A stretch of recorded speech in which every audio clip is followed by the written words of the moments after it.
Volume 1. The Darkest Shade of Evil. The cops dubbed him the tape recorder man. He was 6 feet tall and probably in his mid-50s. He walked with a limp. Tape recorder man was conservatively dressed in a brown suit, and he carried a brown leather briefcase. Inside the case was the latest model cassette recorder.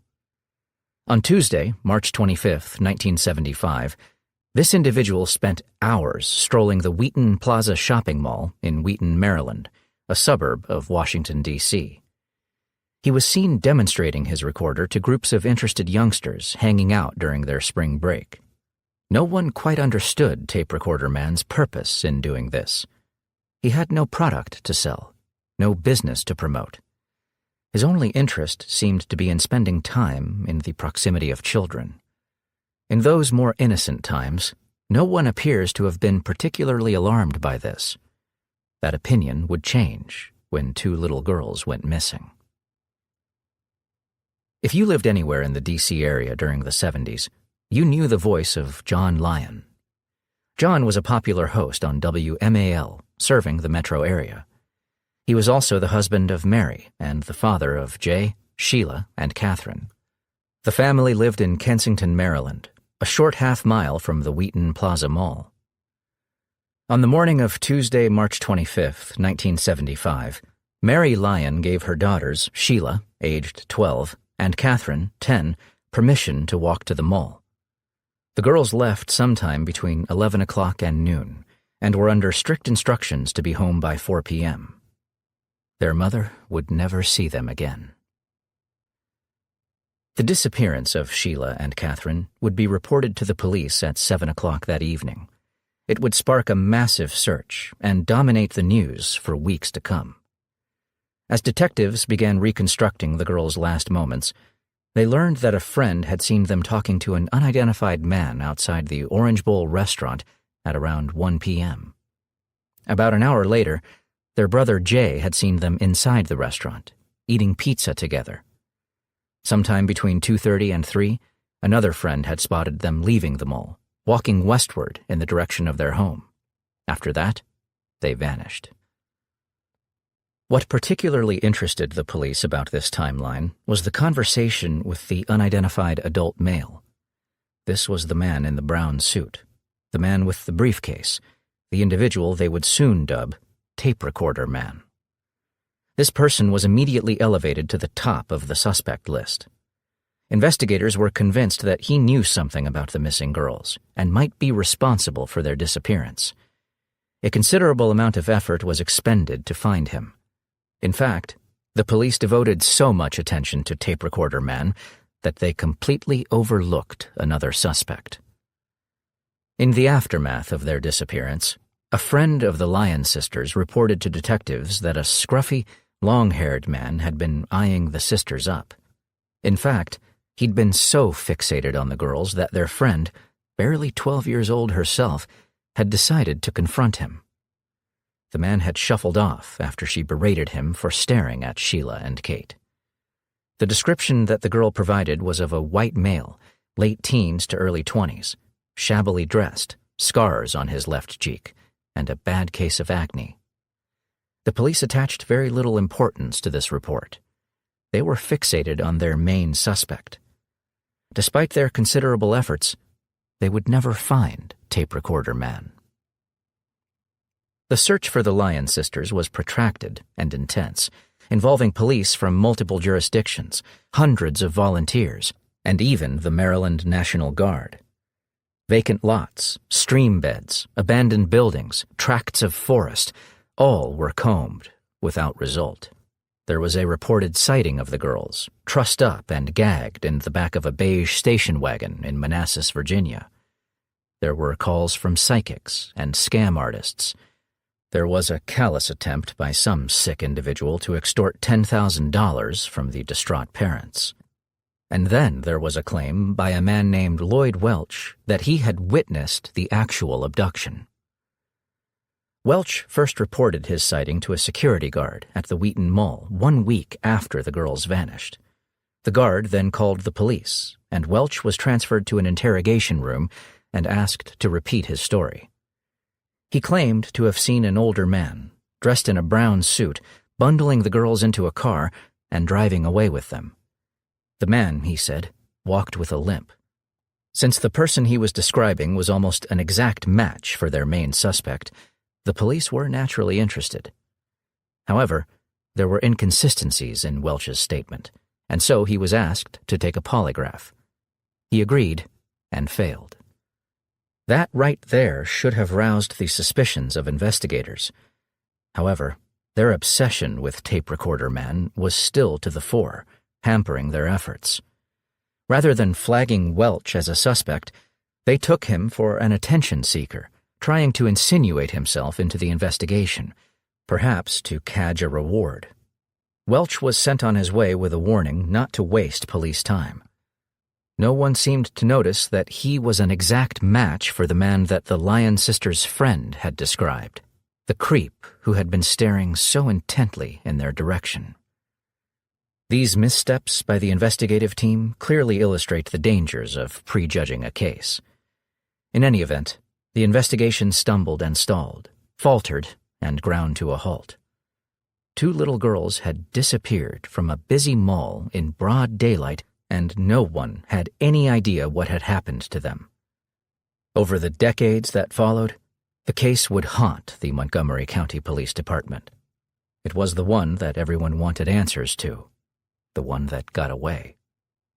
Generations of detectives came and went, and many of them had a crack at it, poring over boxes of yellowing evidence, hoping to find something, anything they might have missed. One of those was Detective Chris Homrock. In 2013, he made a breakthrough. Homrock had been through the case file before, yet somehow he had never seen one particular piece of evidence until now. It was a 6-page transcript of the statement given by an 18-year-old named Lloyd Welch. Now, reading through that statement, the detective was stunned. Here was a guy who'd lied to the police, who'd failed a polygraph. Why hadn't he been looked at? It was time to redress that oversight. Finding Lloyd Welch was easy. He was in prison in Delaware, entering the final stretch of a 33-year prison term for sexually assaulting a 10-year-old girl. The relevance of that offense was not lost on Homrock. He and Detective Dave Davis sat down with Welch on October 16, 2013. The first words out of the convicted pedophile's mouth were telling. "I know why you're here." He grinned. "You're here about those 2 missing girls." From that point on, however, Welch was in full denial mode. "I didn't kill nobody. I didn't rape nobody. I didn't do nothing to those girls," he insisted. No matter what the detectives tried, they couldn't shift him from that stance. Eventually, Homrock decided on a different tactic. As he was leaving, he asked Welch what he thought had happened to the girls. Welch's answer was informative. He suggested that they had probably been raped and killed, and that their bodies would then have been burned. This would be the first of many interviews that Detective Homrock conducted with Lloyd Welch. Lloyd turned out to be a talker who liked the sound of his own voice. He was also a compulsive liar, and not a very good one. Time and again he talked himself into a corner, contradicting something he'd said before. Eventually, he was forced to concede that he did know something about the Lyon sisters' disappearance after all. He admitted that he had helped kidnap them, but insisted that he hadn't harmed them in any way.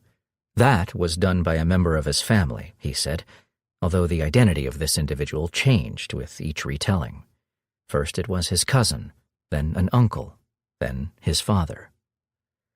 It was time for investigators to delve deeper into the extended Welch clan. What they found was like something out of a James Dickey novel. The family had deep Appalachian roots and conformed to just about every bad hillbilly cliché ever conceived. Abject poverty, contempt for the law, impulsive violence, and suspicion of outsiders all seemed to be ingrained in the family's DNA. So too were incest and child abuse. If this band of miscreants had somehow been involved in the abduction of the Lyon sisters, then the fate of those little girls did not bear thinking about. And Lloyd was insisting that they had been. The chief culprit, he said, was his Uncle Dick. According to him, it was Dick who'd abducted the girls, he who had drugged them and directed their gang rape and murder. Thereafter, Lloyd said, the children had been dismembered and their bodies burned. Dick Welch was nearly 70 years old when detectives arrived to question him. That would have put him in his early 30s at the time the girls were taken. Back then, he'd worked as a security guard, and he'd had a reputation for violent belligerence. Even the battle-scarred members of the Welch clan were afraid of him. Yet Dick seemed almost wounded by the idea that he'd harm a child. "As God is my witness, no," he insisted when asked. Later, he'd repeat that denial in front of a grand jury.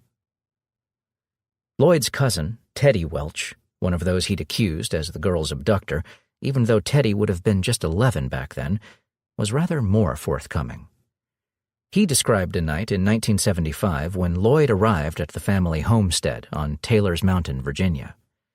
There, he'd stoked up a fire and then hauled out 2 bloody duffel bags from his car, which he consigned to the flames. 2 other cousins, Henry Parker and Connie Parker Akers, also recalled the incident, as did some of Welch's neighbors. They remembered the sickly stench of seared flesh that had pervaded the area for several days thereafter. The net was closing on Lloyd Welch. Even as he continued to deny rape and murder, the evidence was continuing to stack up against him. The detectives had now learned to read between the lines of Lloyd's narrative, picking out the vivid little details that kept popping up in his stories, repeated over and over, like discs in a jukebox.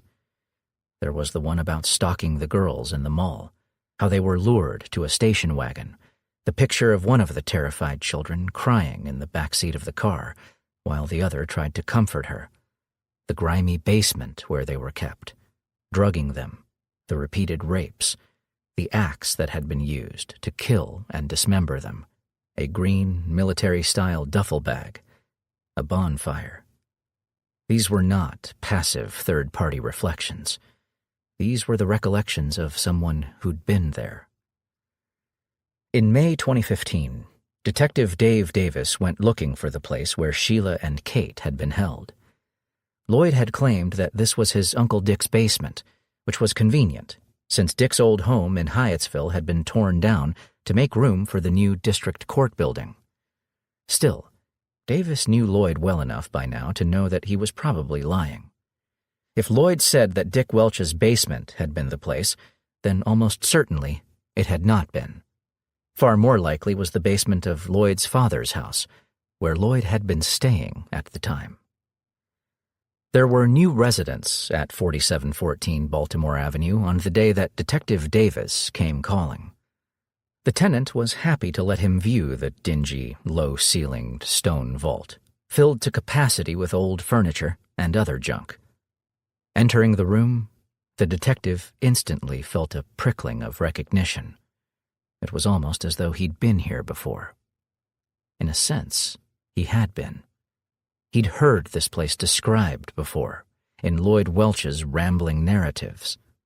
This dank dungeon was where 2 terrified little girls had been held, where they'd been repeatedly violated by multiple abusers, where their lives had been brutally snuffed out.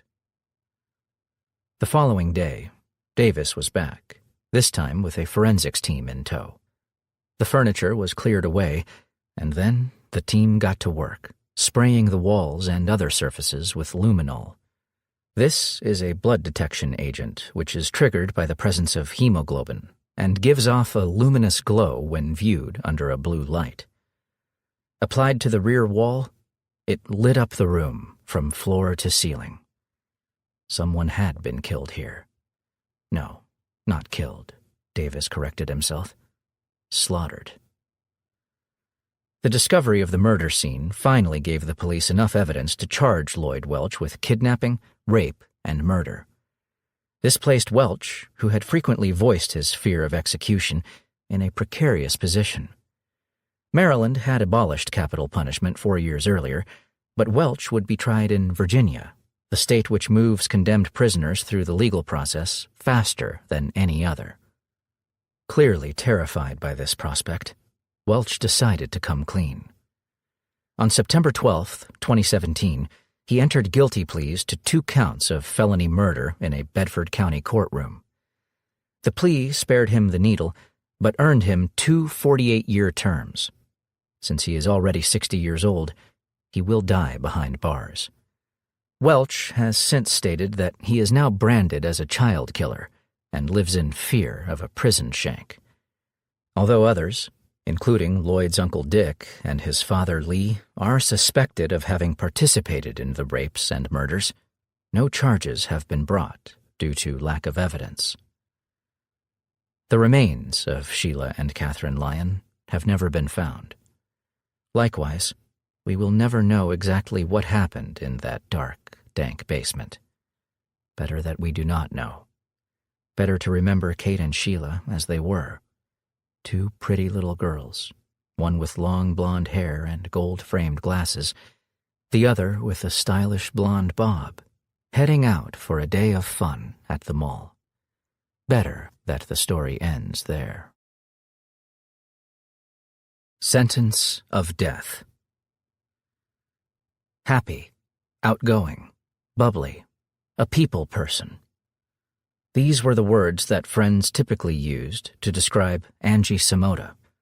The 20-year-old was a junior at Southern Methodist University in Dallas, Texas, studying computer science and electrical engineering. She was serious about those studies, but Angie also loved to socialize.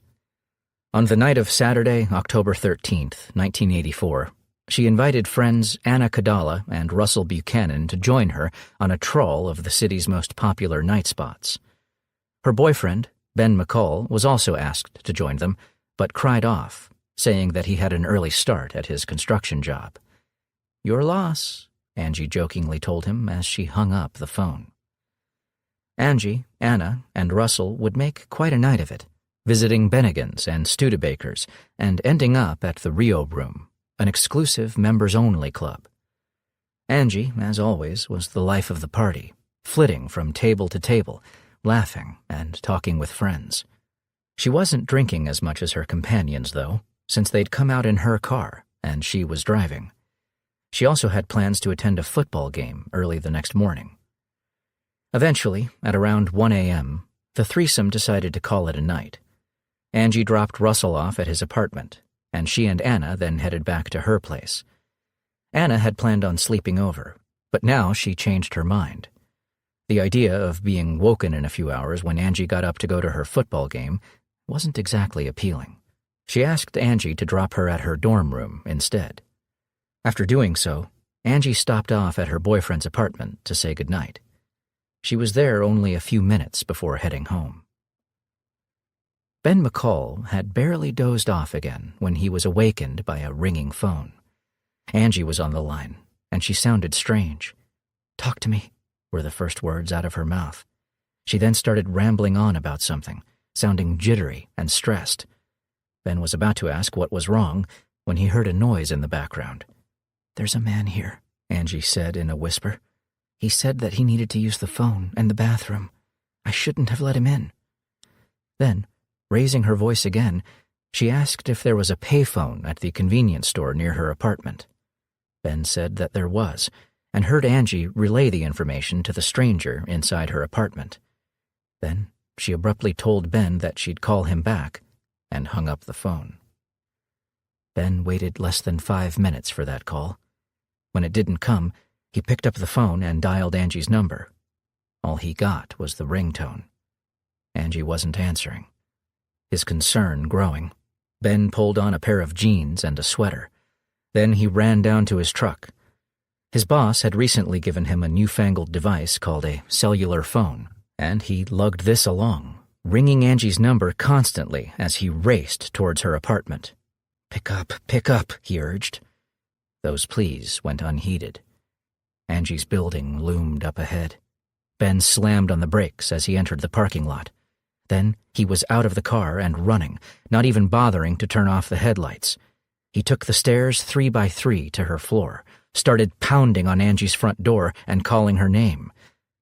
No response came from within.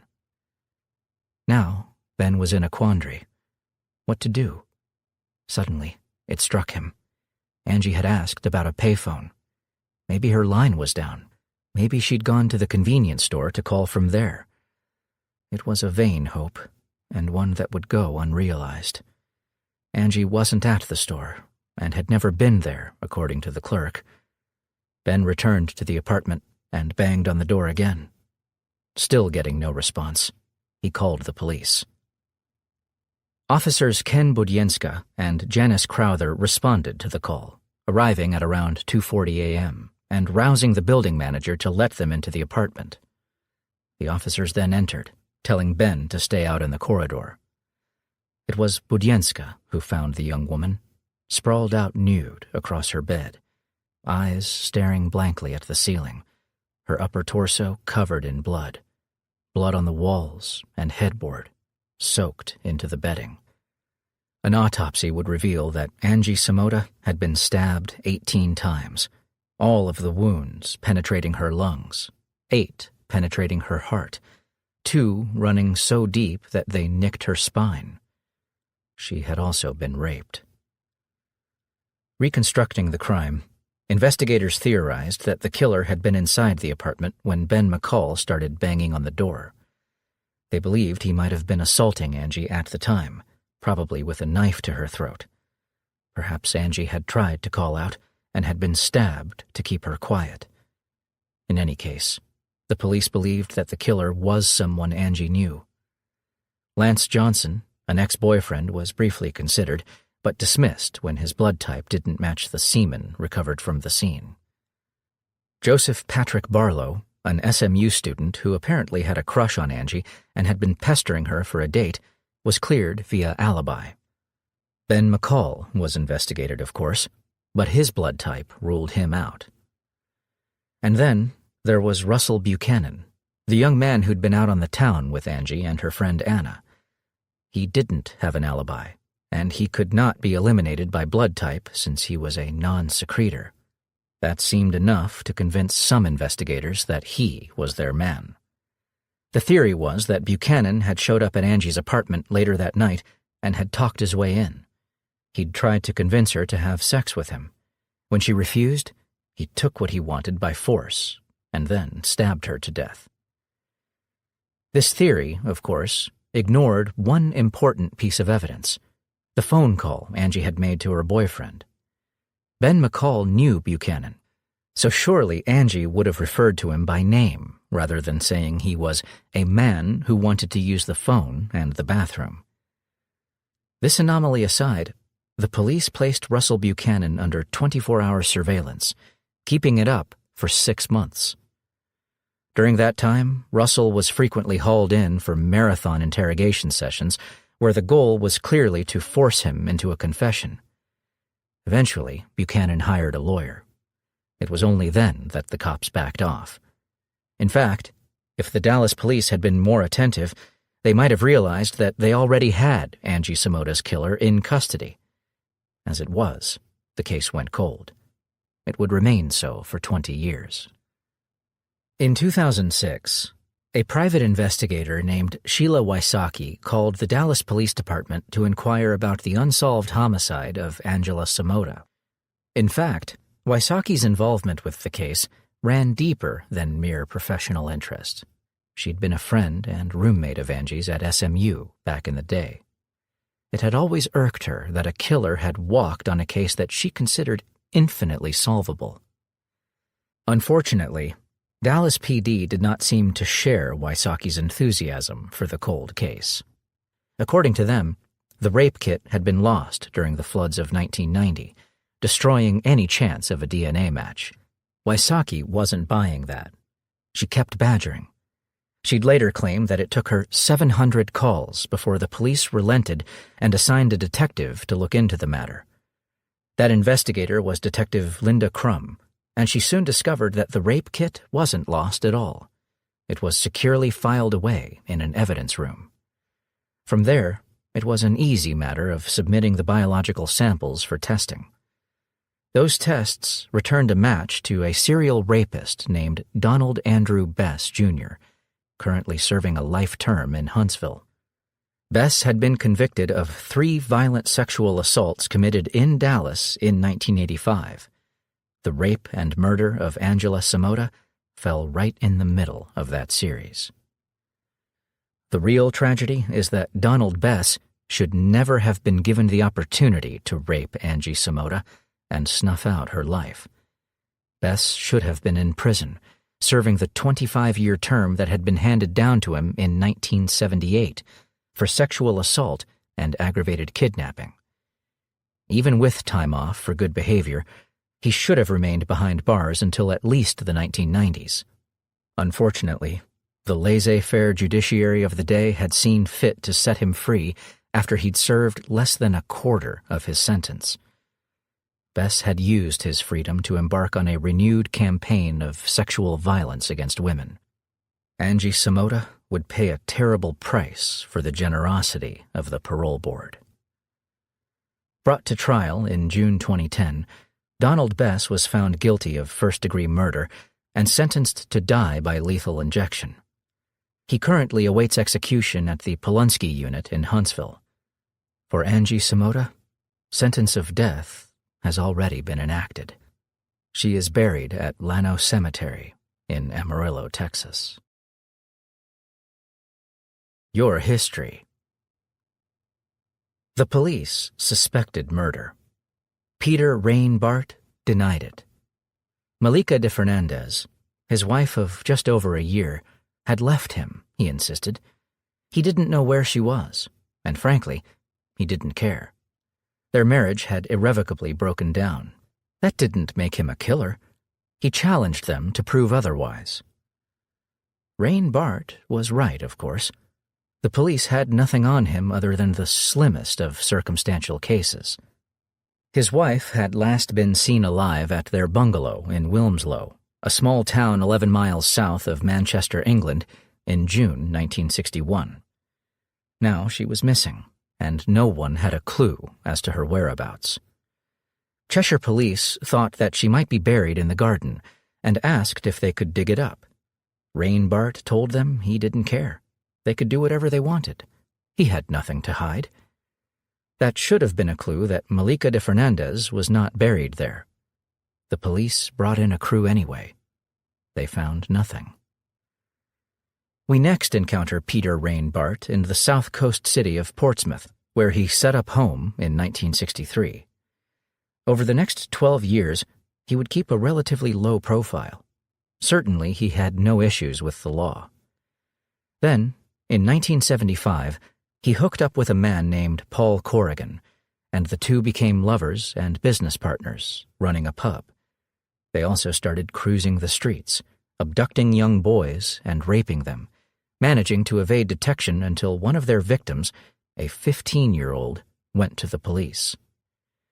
Arrested, tried, and found guilty, Rain Bart and Corrigan were each sentenced to 7 years, a ridiculously short prison term for serial child rape, and they would not even serve their full time, walking free in 1981 after just 4 years behind bars. Thereafter, Rain Bart moved to London, Corrigan to Birmingham. Less than a year later, Paul Corrigan, along with a 16-year-old accomplice, snatched a 13-year-old schoolboy from the streets. The child would be subjected to hours of rape and torture before he was stabbed to death with a hunting knife. Corrigan, arrested soon after, was sentenced to life in prison. In 1982, Paul Corrigan informed one of his prison guards that he knew about a murder and wanted to share the details with the police. A pair of detectives were brought in, and, to them, Corrigan told an incredible story about his former lover, Peter Rain Bart. According to Corrigan, Rain Bart had admitted to him that he'd murdered his wife. Peter Rain Bart and Malika de Fernandez were first introduced at a party late in 1959. The pair spent the evening talking together and hit it off so well that by the end of it, Rain Bart had proposed. Malika must have been stunned by this sudden declaration of intent, but she didn't reject it outright. She asked for a couple of days, and spent them considering the proposal. Her deliberations inclined her to say yes. Granted, she barely knew the man, but what did she have to lose, really? Peter was handsome, he was charming, he had impeccable manners and grooming. He also had a great job as a high-powered executive at BOAC, the forerunner of British Airways. Within barely a day, Malika had made her decision. She was going to accept. Within a week, the couple was married. But the ink was barely dry on the marriage certificate when things began to go wrong. It started on the honeymoon, when Peter was unable to consummate the union and confessed to his new bride that he was actually gay. For him, this was a marriage of convenience, a shield against the consequences of his sexual orientation. Homosexuality was still a criminal offense in Britain in 1959, punishable by jail time. Peter was also afraid that his secret might come out at work, costing him his high-paying job. His marriage to Malika was insurance against that. One can only imagine how Malika must have reacted to these revelations. Here she was, just a day into married life, learning that she'd been duped, played, taken for a fool. She suggested an annulment, but Peter urged her to think this through sensibly. He would provide for her every need. His job with BOAC meant that she could travel whenever and wherever she wanted. He would have no objection to her taking a lover. Hell, she could have 10 lovers, if that was what she wanted. It was an enticing proposition, and Peter was a persuasive man. After thinking it through, Malika agreed to give it a try. But this cozy arrangement would not go quite as smoothly as Peter had hoped. According to what he later told Corrigan, Malika had gotten greedy. Dissatisfied with the generous stipend he was providing her, she started blackmailing him, threatening to reveal his secret. On the day that she died, she had arrived at the cottage to shake him down for more money. An argument had ensued and had turned violent. Peter had put his hands on his wife's throat and throttled the life out of her. He'd then considered calling the police, but had decided eventually to dispose of the body. Malika had been dismembered in the bathtub. Her body parts had been dropped into a nearby marsh. This was an interesting story, and it became even more so when the detectives checked with their Cheshire counterparts and learned that Rain Bart's wife was indeed missing, and that he had long been suspected of killing her. With Paul Corrigan's statement in hand, detectives of the Cheshire Constabulary tracked down Rain Bart to the upscale London suburb of Knightsbridge and arrived to question him. Rain Bart agreed to talk, but as always, denied everything. The cops left empty-handed. They would likely have remained so but for a chance discovery the following year. On May 13th, 1983, a team of commercial peat cutters was working a bog at Lindo Moss, just outside of Wilmslow. Andy Mould and Stephen Dooley were operating the conveyor when they noticed something unusual, a round, football-sized shape. Closer inspection revealed that it was a skull, with remnants of hair, soft tissue, and brain matter still intact. The men stopped the belt and called their supervisor. He called the police. 20 years had passed since the disappearance of Malika de Fernandez, yet no one was in any doubt as to who the head belonged to. The missing woman had been found at last. This time, there would be no way for Rain Bart to talk himself out of trouble. This time, there was hard evidence. Peter Rain Bart hadn't expected another visit from the police so soon. He was readying himself for another session of denials when a detective showed him the picture of the skull they'd found and revealed its location. Then Rain Bart's shoulders visibly sagged, and he let out a sigh. "It's been so long that I thought I would never be found out," he said. Later, he made a full confession, telling much the same story that Corrigan had related to the police. His wife was blackmailing him. He could no longer keep up with her financial demands. He feared arrest and losing his job. The two of them had argued. He'd been unable to stop himself once he started squeezing her throat. He had never intended to murder, he said, but once Malika was dead, he'd had no option but to dispose of her. The alternative would have been a short walk to the gallows. The body, as they already knew, had been dismembered and consigned to the murky depths of the bog. Peter Rainbart's trial was scheduled for Chester Crown Court in December 1983. In the meantime, the prosecution was preparing its case, a process that included sending the head to Oxford University for further analysis. The results of those tests would leave everyone involved with the case stunned. Carbon dating estimated the age of the skull at nearly 1,800 years. This wasn't Malika de Fernandez. This was a woman who had died around 250 AD during the Roman occupation of Britain. The thick mud on the floor of the marsh had encased the skull and preserved it. Peter Rainbart had confessed under an entirely false premise. It was about as delicious a case of poetic justice as anyone could dream up. Hearing that the head was not that of his murdered wife, Rainbart filed a motion to withdraw his confession, but was denied. He was ultimately convicted of murder and sentenced to life in prison. He died at Norfolk and Norwich Hospital on August 17, 1995, while still incarcerated. 2 more bodies have since been pulled from the bog at Lindo Moss, both dating to Roman times. As for Malika de Fernandez, she remains among the missing. Cold-blooded. Occupying just 40 blocks in the South Bay region of Greater Los Angeles, Hermosa Beach, California, is a great place to live. Hermosa means beautiful in Spanish, and this little community certainly lives up to that description. With all-round great weather, beautiful beaches, a thriving cultural scene, and fantastic restaurants, it is easy to see why anyone would want to call this place home. Quite aside from that, there's the crime rate, exceptionally low for Southern California, and virtually zero when it comes to violent crime. Hermosa records only a couple of murders a decade, so when one does occur, it is big news. And when the victim happens to be the ex-wife of a celebrity, it dominates the front pages.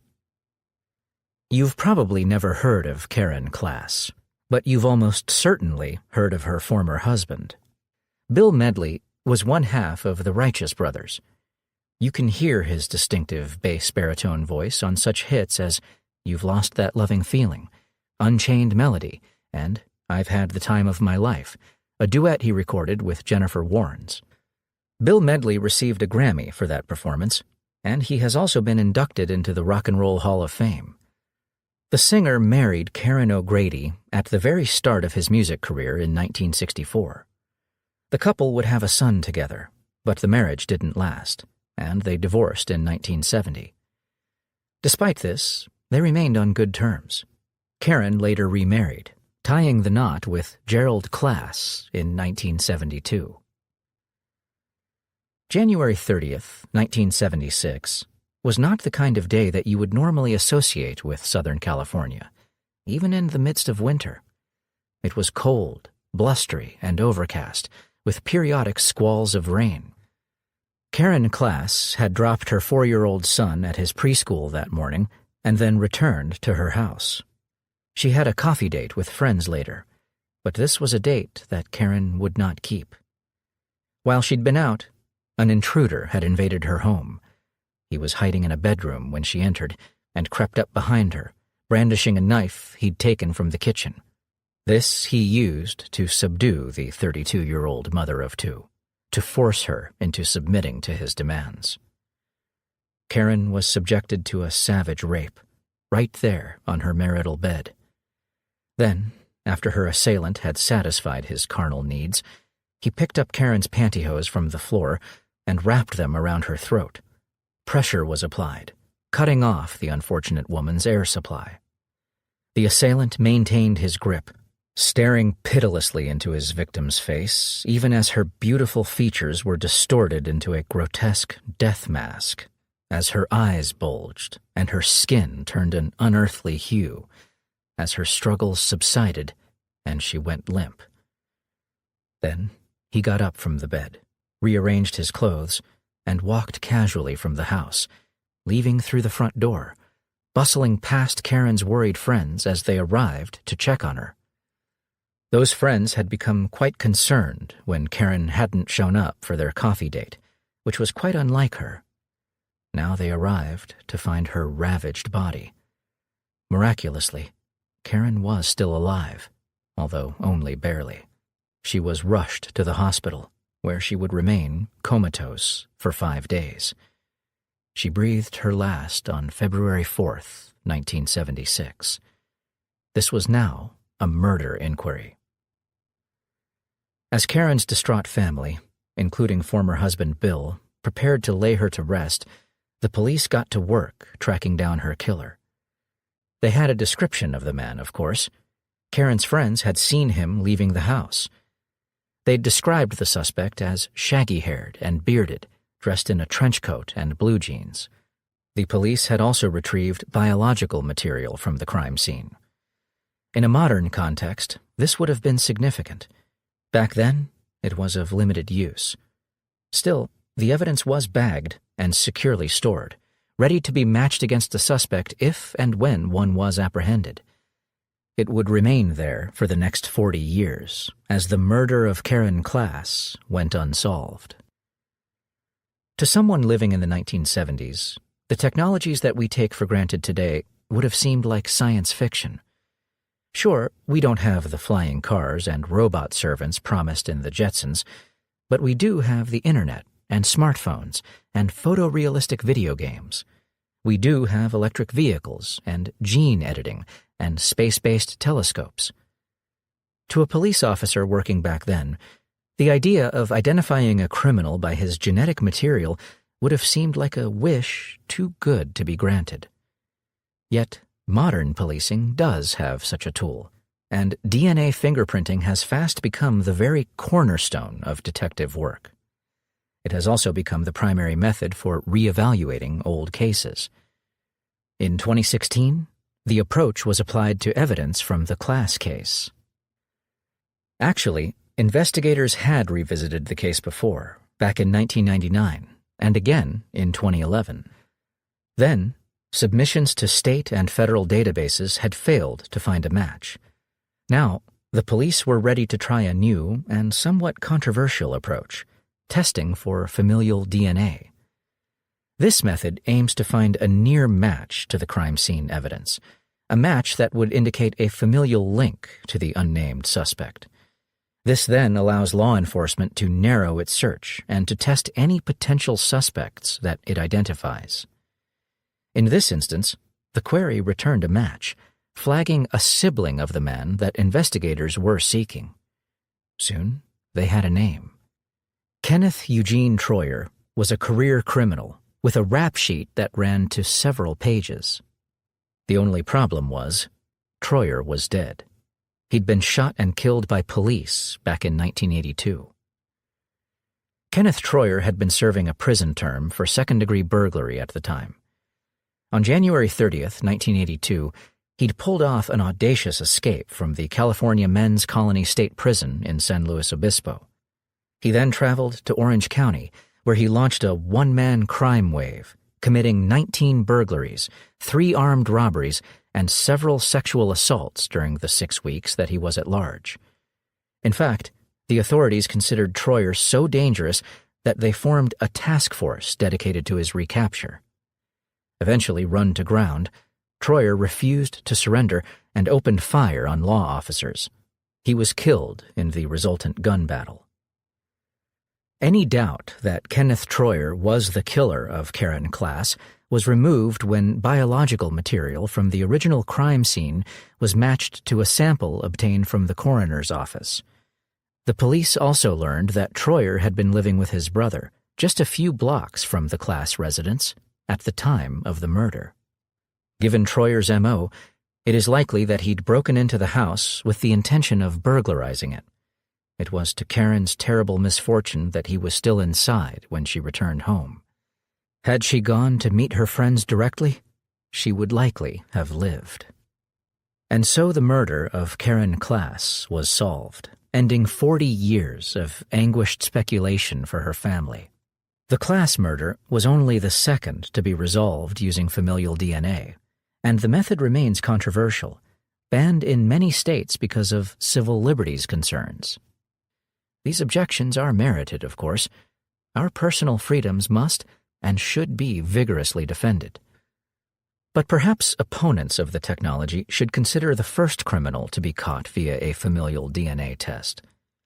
Lonnie David Franklin Jr., a.k.a. the Grim Sleeper, was a serial killer responsible for the deaths of at least 25 women. He was captured in 2010, ultimately convicted, and sentenced to death. Franklin would not keep his date with the executioner. He died in prison on March 28, 2020.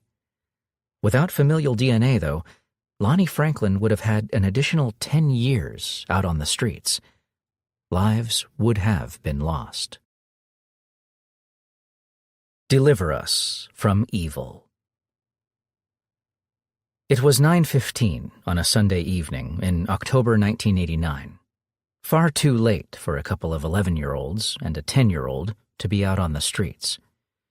Still, this was a safe neighborhood, and Jacob Wetterling had permission.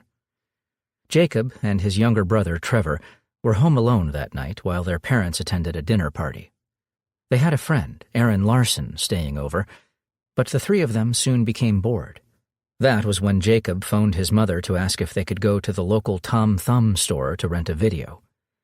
Patty Wetterling responded with an emphatic no. She didn't want them riding their bikes in the dark. But the boys didn't leave it at that. Instead, they employed a tactic that every parent will be familiar with. Jacob's next call was to his dad. Jerry Wetterling listened patiently as his son explained the plan. He and Trevor would tape flashlights to their handlebars, Jacob said, and they'd wear reflective vests.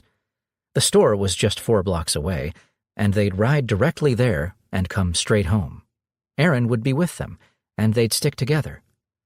In a small town like St. Joseph, Minnesota, what was the worst that could happen? Chuckling at his son's persistence, Jerry eventually agreed. Jacob let out a whoop of delight when permission was granted. Jacob was good to his word. He and his brother did not linger at the store. They checked out their video and then started back on the short ride home. But they'd covered only about half the distance when a man suddenly stepped from the darkness and blocked their path. The man was dressed entirely in black and wearing a stocking mask. He was also holding a gun, which he now used to threaten the boys. He ordered them to push their bikes into a ditch and to lie face down on the ground.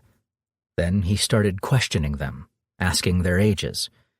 When Trevor said that he was 10, the man ordered him to his feet and told him to run into the woods. "Don't look back or I'll blow your head off," he warned. Trevor had no doubt that he'd carry through on the threat. Next, the man ordered Jacob and Aaron to stand. Then, after running his gaze over the boys' faces, he told Aaron to run, repeating the threat he'd issued earlier. Aaron did as he was told and made a dash for the tree line. There, he found Trevor, crouching in the dark. The last they saw of Jacob, he was being dragged away by the man in the mask. Then they heard a car start up. That was when Trevor broke cover and sprinted for home, Aaron in his wake. Just minutes later, Trevor was on the phone, breathlessly telling his dad what had happened. A search was launched that night, a considerable effort that involved every officer in the St. Joseph Police Department and endured for several days. It came up empty. Since this was a kidnapping, the FBI was also alerted and sent agents to assist. But even the considerable resources of the Bureau could not locate Jacob, nor find his abductor. Days passed, then weeks, then months without success. Jacob Wetterling seemed to have vanished into thin air. St. Joseph, Minnesota was a safe place to live back in the 80s. It still is. But predators lurk in even the most secure of locales, and this little slice of Midwest America was no exception. The abduction of Jacob Wetterling was not the only assault on a juvenile around that time. Between the summer of 1986 and the spring of 1987, at least 5 teenage boys were attacked and sexually molested in nearby Paynesville. More recently, in January 1989, a 12-year-old named Jared Shirel had been kidnapped, sexually assaulted, and physically threatened by an adult male. That crime had happened in Cold Spring, Minnesota, just 12 miles from St. Joseph. What was of particular interest to the police was that the perpetrator of the Shirel assault had been armed with a gun and had threatened to blow the victim's head off.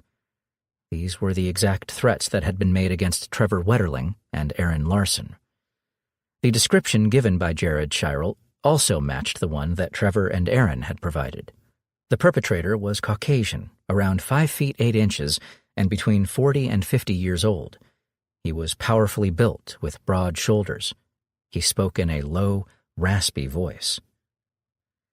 This description would lead investigators to several suspects, including a man named Danny James Heinrich, who had already been investigated multiple times for sexual assaults on children. Heinrich was questioned, but ultimately released when the witnesses failed to identify him from a photo array. After that, the leads quickly dried up, and the case went cold. It would be revived, decades later, by a most unlikely pair of investigators. In June 2010, federal agents swooped down on a farm near the Wetterling abduction site and handed a search warrant to the owner. An anonymous tipster had suggested that Jacob Wetterling might be buried on the property, and so forensic experts spent days sifting through the dirt for clues. Truckloads of earth were then driven away from the site for testing at a lab. The FBI also announced that it had identified a person of interest and brought this individual in for questioning. However, the man was later released without charge. The case had stalled again. And it would likely have remained so, but for the efforts of a blogger named Joy Baker. Baker had been 22 years of age when Jacob Wetterling was taken. She could still remember the news bulletins, the missing posters, the heartrending pleas of Jacob's mother for her son to be returned to her unharmed. Now, with the FBI renewing its interest in the case, her own curiosity was piqued. She was as disappointed as anyone when the latest investigative effort came to nothing. But Joy wasn't about to sit around and let the case fade back into oblivion. She started her own inquiry, visiting the video store, the abduction site, following the route that the boys had taken on that fateful night. Soon, she had recruited another to her cause, Jared Shirel, who had been abducted and sexually molested as a 12-year-old, possibly by the same man. Together, these amateur sleuths began tracking down other child victims in the area. What they uncovered convinced them that Jacob Wetterling had likely been taken and likely killed by a serial rapist with a taste for young boys. In fact, Baker was so convinced of this that she passed on her findings to the Stearns County Sheriff's Office, hoping that the case would be reopened. Unfortunately, the cops were skeptical of her conclusions. Many of the cases that were highlighted had never been reported. Even if the accusations were true, the MO in these attacks was different. The boys had been released after they were assaulted. They had come home. Jacob Wetterling had not. Disappointed by the response of law enforcement, but not discouraged, Baker and Shirel kept up the pressure, both directly with the sheriff's office and through the media. Suddenly, the Wetterling case was getting airtime again. Questions were being asked. It was a segment on John Walsh's CNN TV show, The Hunt, that eventually tipped the balance. After that segment aired, the FBI announced that it was reopening the investigation. In 2015, DNA evidence from Jared Shirel's 1989 sexual assault was retested. It returned a match to well-known pedophile and one-time Wetterling suspect, Danny James Heinrich. Unfortunately, the statute of limitations had run out on this particular crime. Heinrich couldn't be charged, even if he admitted assaulting Jared. However, with clear similarities to the Wetterling abduction, there was probable cause for a search warrant. That search would turn up nothing to link Heinrich to Jacob Wetterling's disappearance. It would, however, land Danny Heinrich in serious trouble. When the feds checked his computer, they found a large cache of child pornography. Danny Heinrich, St. Joseph's own personal boogeyman, was staring down the barrel. The child porn charge was going to land him a long jail term. If the police were then able to uncover links to other crimes, particularly to the disappearance of Jacob Wetterling, he was looking at spending the rest of his days behind bars. Heinrich was therefore more than willing to listen when a deal was suggested. He would plead to federal child pornography charges and accept the maximum sentence, 20 years. All other charges would be dropped. The condition was that Heinrich had to tell what he knew about Jacob Wetterling's disappearance and reveal the location of his body. Backed into a corner, with little room to maneuver, Heinrich agreed. Now, finally, the truth about Jacob's disappearance would be known. Jerry and Patty Wetterling would have closure, even if it was not what they wanted to hear. According to Heinrich, he had dragged Jacob away from the abduction site to his car. He'd bundled the boy inside and handcuffed him. He'd then driven Jacob to a gravel pit near Paynesville, where he had sexually molested him, then strangled him and buried his body. A year later, he'd returned to the site and found the corpse partially uncovered. He'd then moved the remains to a different location. Heinrich also added one other detail, one that seemed to amuse him. The gun that he'd used to intimidate his victims had never been loaded, he said.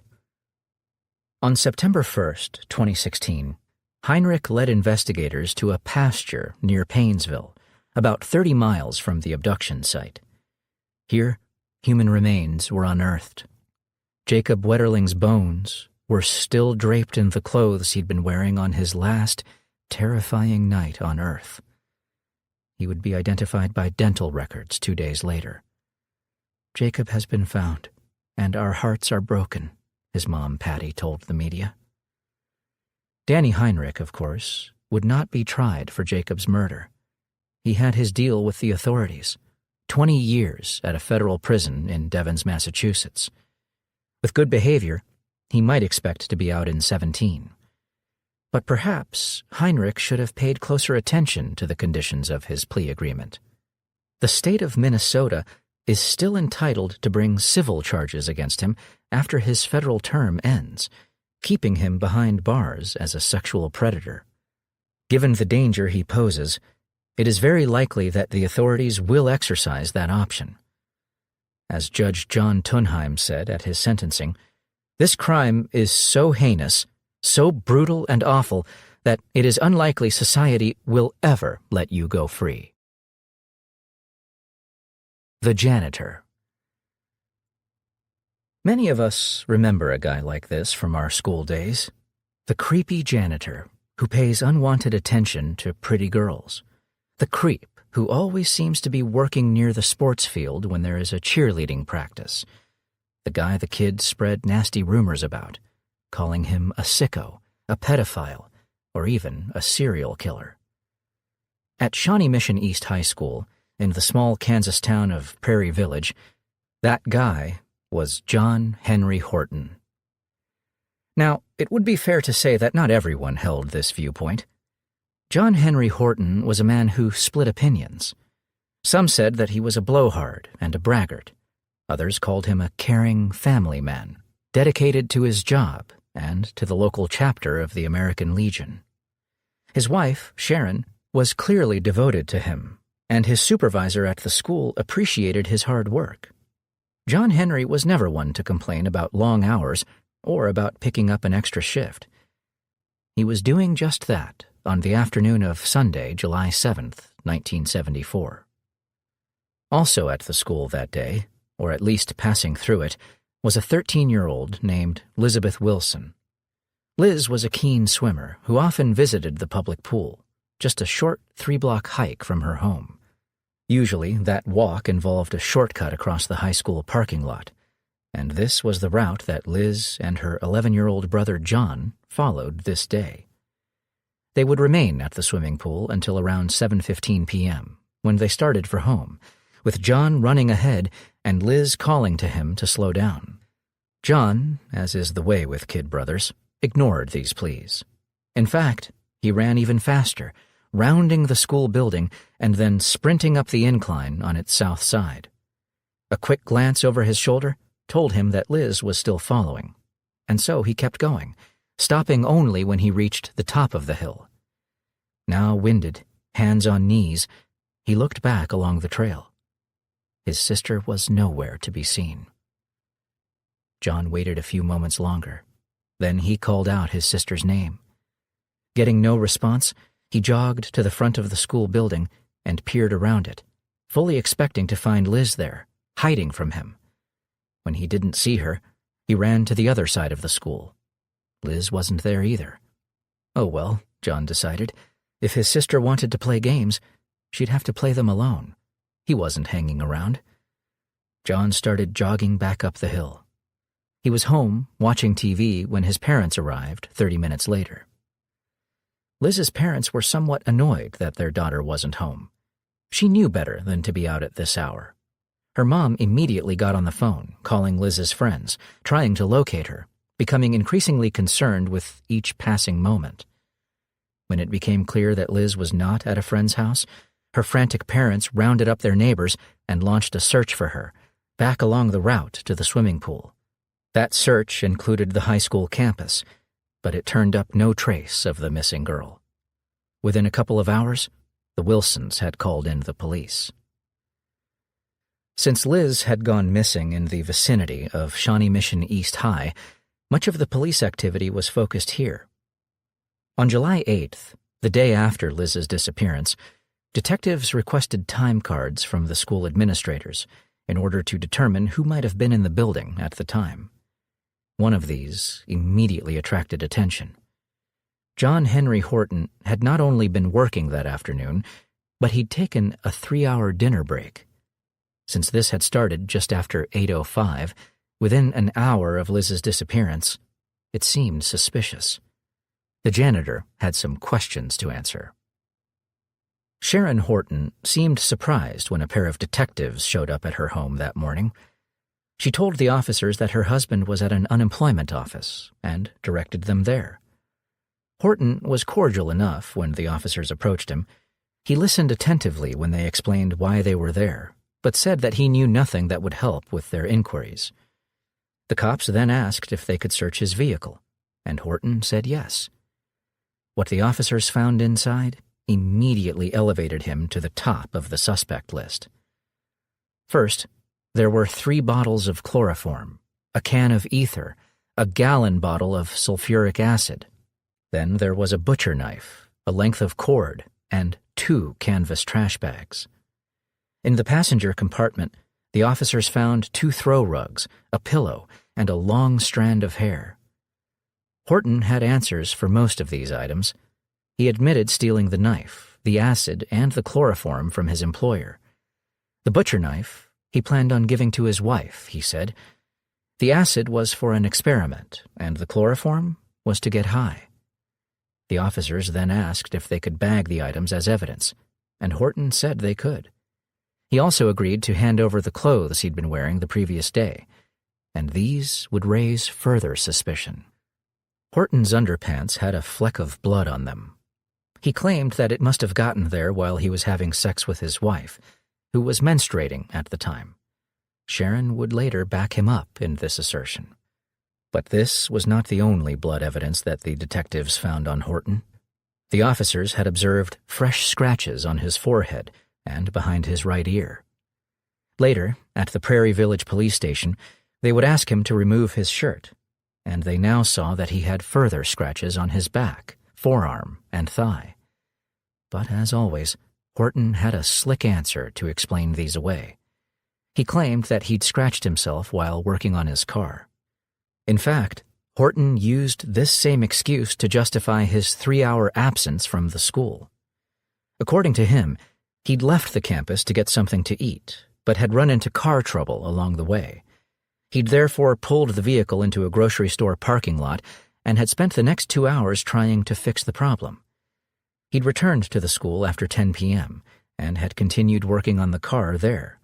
The repair had necessitated him crawling under the vehicle, and that was how he'd scratched himself. Eventually, he'd been able to get the car running smoothly, and he'd then clocked out and driven home. To the officers who questioned him, every word out of John Henry Horton's mouth sounded like a lie. They were convinced that he knew more than he was saying about Liz Wilson's disappearance, and their conviction was only strengthened when they talked to a group of cheerleaders who'd been practicing on the school lawn that Sunday afternoon. According to the girls, Horton had interrupted their session to ask if any of them needed to come into the school building. He'd then homed in on one girl in particular and asked if she wanted to come inside for the band concert. There was no band concert scheduled that day. 2 days later, 2 Shawnee Mission students came forward to recount their own strange encounter with John Henry Horton on that Sunday afternoon. The girls said that they had been playing tennis at the public courts, close to the school. They were on their way home, passing the school building, when the janitor approached. He said that he needed their help to shut off a water valve that was too high for him to reach, and asked if one of them would accompany him and stand on his shoulders to turn off the water. The girls said no. Later, when officers checked on the valve in question, they found that it was just 18 inches off the ground. So Horton had tried to lure at least 2 other girls on that day that Liz Wilson went missing. He had blood on his shorts and scratches on his back. He had chloroform and a butcher knife in his car. He had 3 missing hours that were inadequately accounted for. It should have been enough to arrest him on suspicion of murder, except that it wasn't. Liz Wilson had still not been found, and there was no physical evidence linking Horton to her disappearance. There was little point in putting him on trial, only for him to be acquitted and to gain double indemnity protection in the process. In January 1975, a construction team was breaking ground at the site of the new JCPenney distribution center in Lenexa, Kansas, when they found a human skull. They immediately called the police, and work was stopped while the site was searched, surrendering several more human bones. The site had previously been an alfalfa pasture, and the farmer who'd owned it recalled that he'd smelled something unpleasant when harvesting the field in July the previous year. He'd assumed it was a dead animal and hadn't investigated further. Now, though, the bones were brought to the county coroner, who concluded that they were all from the same person, a Caucasian female in her late preteens or early teens.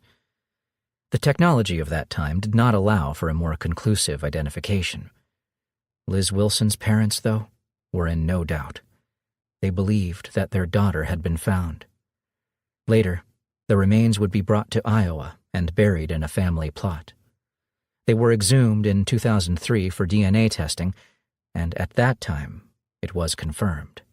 The bones were all that remained of 13-year-old Elizabeth Wilson. And where had the child's suspected killer been in the intervening 29 years? Horton had left Prairie Village soon after Liz's disappearance. In the early 90s, he'd shown up in the tiny north-central Missouri burg of Callao, population 300. There, he had become a town councilman, as well as the volunteer fire chief. However, his old demons eventually resurfaced, and he was arrested for peeping through windows at teenage girls. A guilty plea to first-degree trespassing saw him slapped with a $500 fine, but he was now persona non grata in Callao. In 1995, he and Sharon moved to a mobile home outside of Canton, Ohio. He was still living there in 2001 when events in Prairie Village started to turn against him. The local police, working in conjunction with the Kansas Bureau of Investigation, had decided to reopen the Wilson case. The technology that had prompted this move was, of course, DNA profiling. The police still had the hair that they had retrieved from Horton's vehicle at the time of the original inquiry. Now they submitted this to the FBI lab to be compared against hairs obtained from a hairbrush supplied by the Wilson family. The results were not quite as conclusive as the investigators had hoped. All that the FBI would confirm was that the hairs were microscopically similar. Nonetheless, the Johnson County DA decided to go ahead with a prosecution. It was now or never. Horton was arrested at his home, trying to escape through a rear window while Sharon delayed the officers at the front door. In truth, the prosecution case was not much stronger than it had been back in 1975. However, there was one piece of evidence that tipped the balance towards conviction. The DA now had a theory as to how the murder had been committed, and he had a witness to back it up. Joy Krager had been a 14-year-old living across the street from the Horton family in 1974. That summer, Horton's niece, Cindy, had come to stay, and she and Joy had become friends. One night, Horton had asked the girls if they wanted to get high. They'd agreed, and Horton had driven them to a local golf club. There, sitting under the stars on the green, Horton had produced a bottle of chloroform. He'd poured some of the liquid into a rag and convinced Joy to take a sniff. Joy had passed out almost immediately. When she regained consciousness some time later, her jeans were pulled down, and Horton had his fingers inside her vagina. She'd been so embarrassed by the incident that she'd told no one about it at the time. This, the prosecution argued, was Horton's familiar M.O. He'd lure a girl to a quiet location, knock her out with chloroform, and then molest her while she was unconscious. However, with Liz, he'd used too much and had been unable to revive her. That left him with a body to dispose of, and he'd done so by sneaking it out to his car and transporting it to the alfalfa field near Lenexa, where Liz's remains would later be found. Although this may sound like an accidental death, Horton had taken Liz's life while committing another crime, and that made it murder. John Henry Horton was found guilty of first-degree murder in January 2005 and sentenced to 15 years to life. That conviction would later be overturned, but the second trial ended the same way: guilty. This time, the appeal was turned down by the Supreme Court, meaning that Horton will remain behind bars for the foreseeable future. He was turned down for parole in 2018. The killer custodian had escaped justice for nearly 4 decades. It is time for him to pay the price for his crimes. Last night. Dina Bowden was getting ready to take on the world. The 21-year-old Arizona State University student was bright, pretty, and popular, with a work ethic that had seen her rise to the upper echelons of her class. There was every expectation that she'd graduate with honors. Dina was also close to her parents, so when they invited her to attend a family dinner on the night of January 6, 1978, she gladly accepted. The group sat down to a pleasant meal at a restaurant in Tempe, Arizona. When the party eventually broke up at around 9 p.m., Dina said her goodbyes and headed for the monastery bar, where she'd arranged to meet a female friend. The pair would remain at the bar until 12:30 a.m., when they exchanged hugs in the parking lot and went their separate ways. They promised to do this again soon. That was a promise they'd never keep. A short while later, Dina's boyfriend arrived at her Tempe apartment in the company of his brother. However, Dina's car was not in the parking lot, and so the boyfriend left, drove his brother home, and returned later at around 2 a.m. This time, Dina's car was parked in its usual slot, and so the young man headed upstairs, used his key in the lock, and entered the apartment. He could never have expected the nightmare that awaited him within. Dina lay unmoving on her bed, a macrame belt pulled tightly around her neck, her face contorted into a horrific death mask. Her clothing was disarranged, and she was bleeding from several injuries to her chest, which may have been knife wounds. A dark patch of urine stained the bedclothes, and the room reeked of it. Rushing forward, the young man worked with unsteady hands to loosen the belt. Then he ran for the phone and dialed 911. When the first responders arrived, he was applying CPR to his girlfriend, desperately trying to resuscitate her. But there was no reviving Dina. The young woman had been savagely attacked, strangled with the belt, knifed 3 times in the chest. An autopsy would determine that she had also been raped. Semen would be recovered from her vagina and her underwear. Who might have committed this terrible crime? The police had only 2 suspects, Dina's boyfriend and his brother. Both men willingly submitted biological samples for comparison and were cleared by that method. With nothing else to go on, no witnesses, no fingerprints, no other forensics, the investigation soon ran into trouble.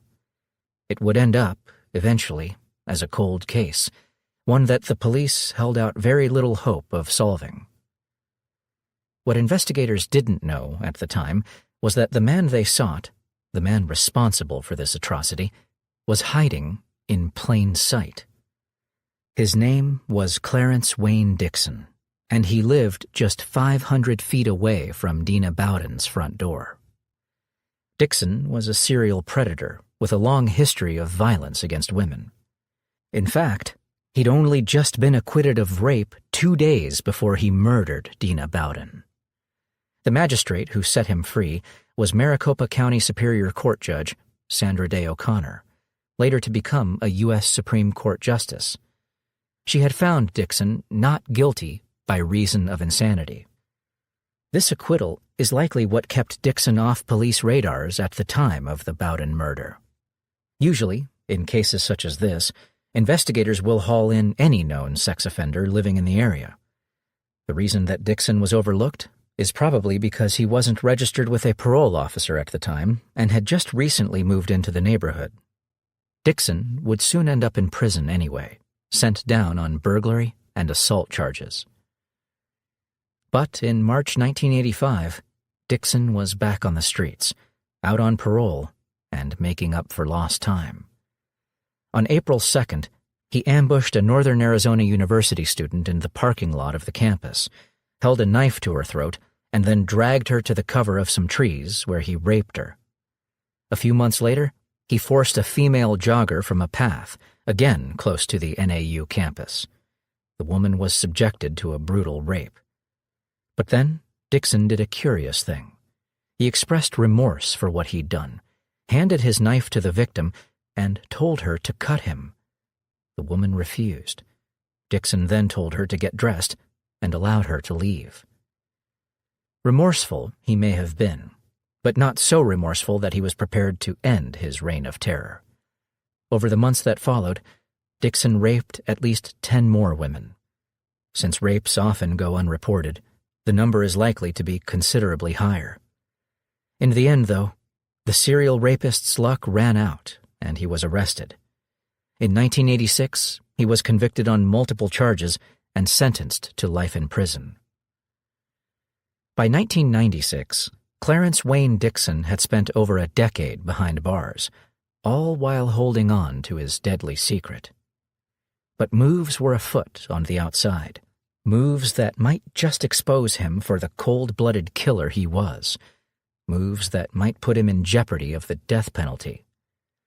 In Tempe, the Bowden case had just been reopened, assigned to cold case investigator Detective Tom Magazzini.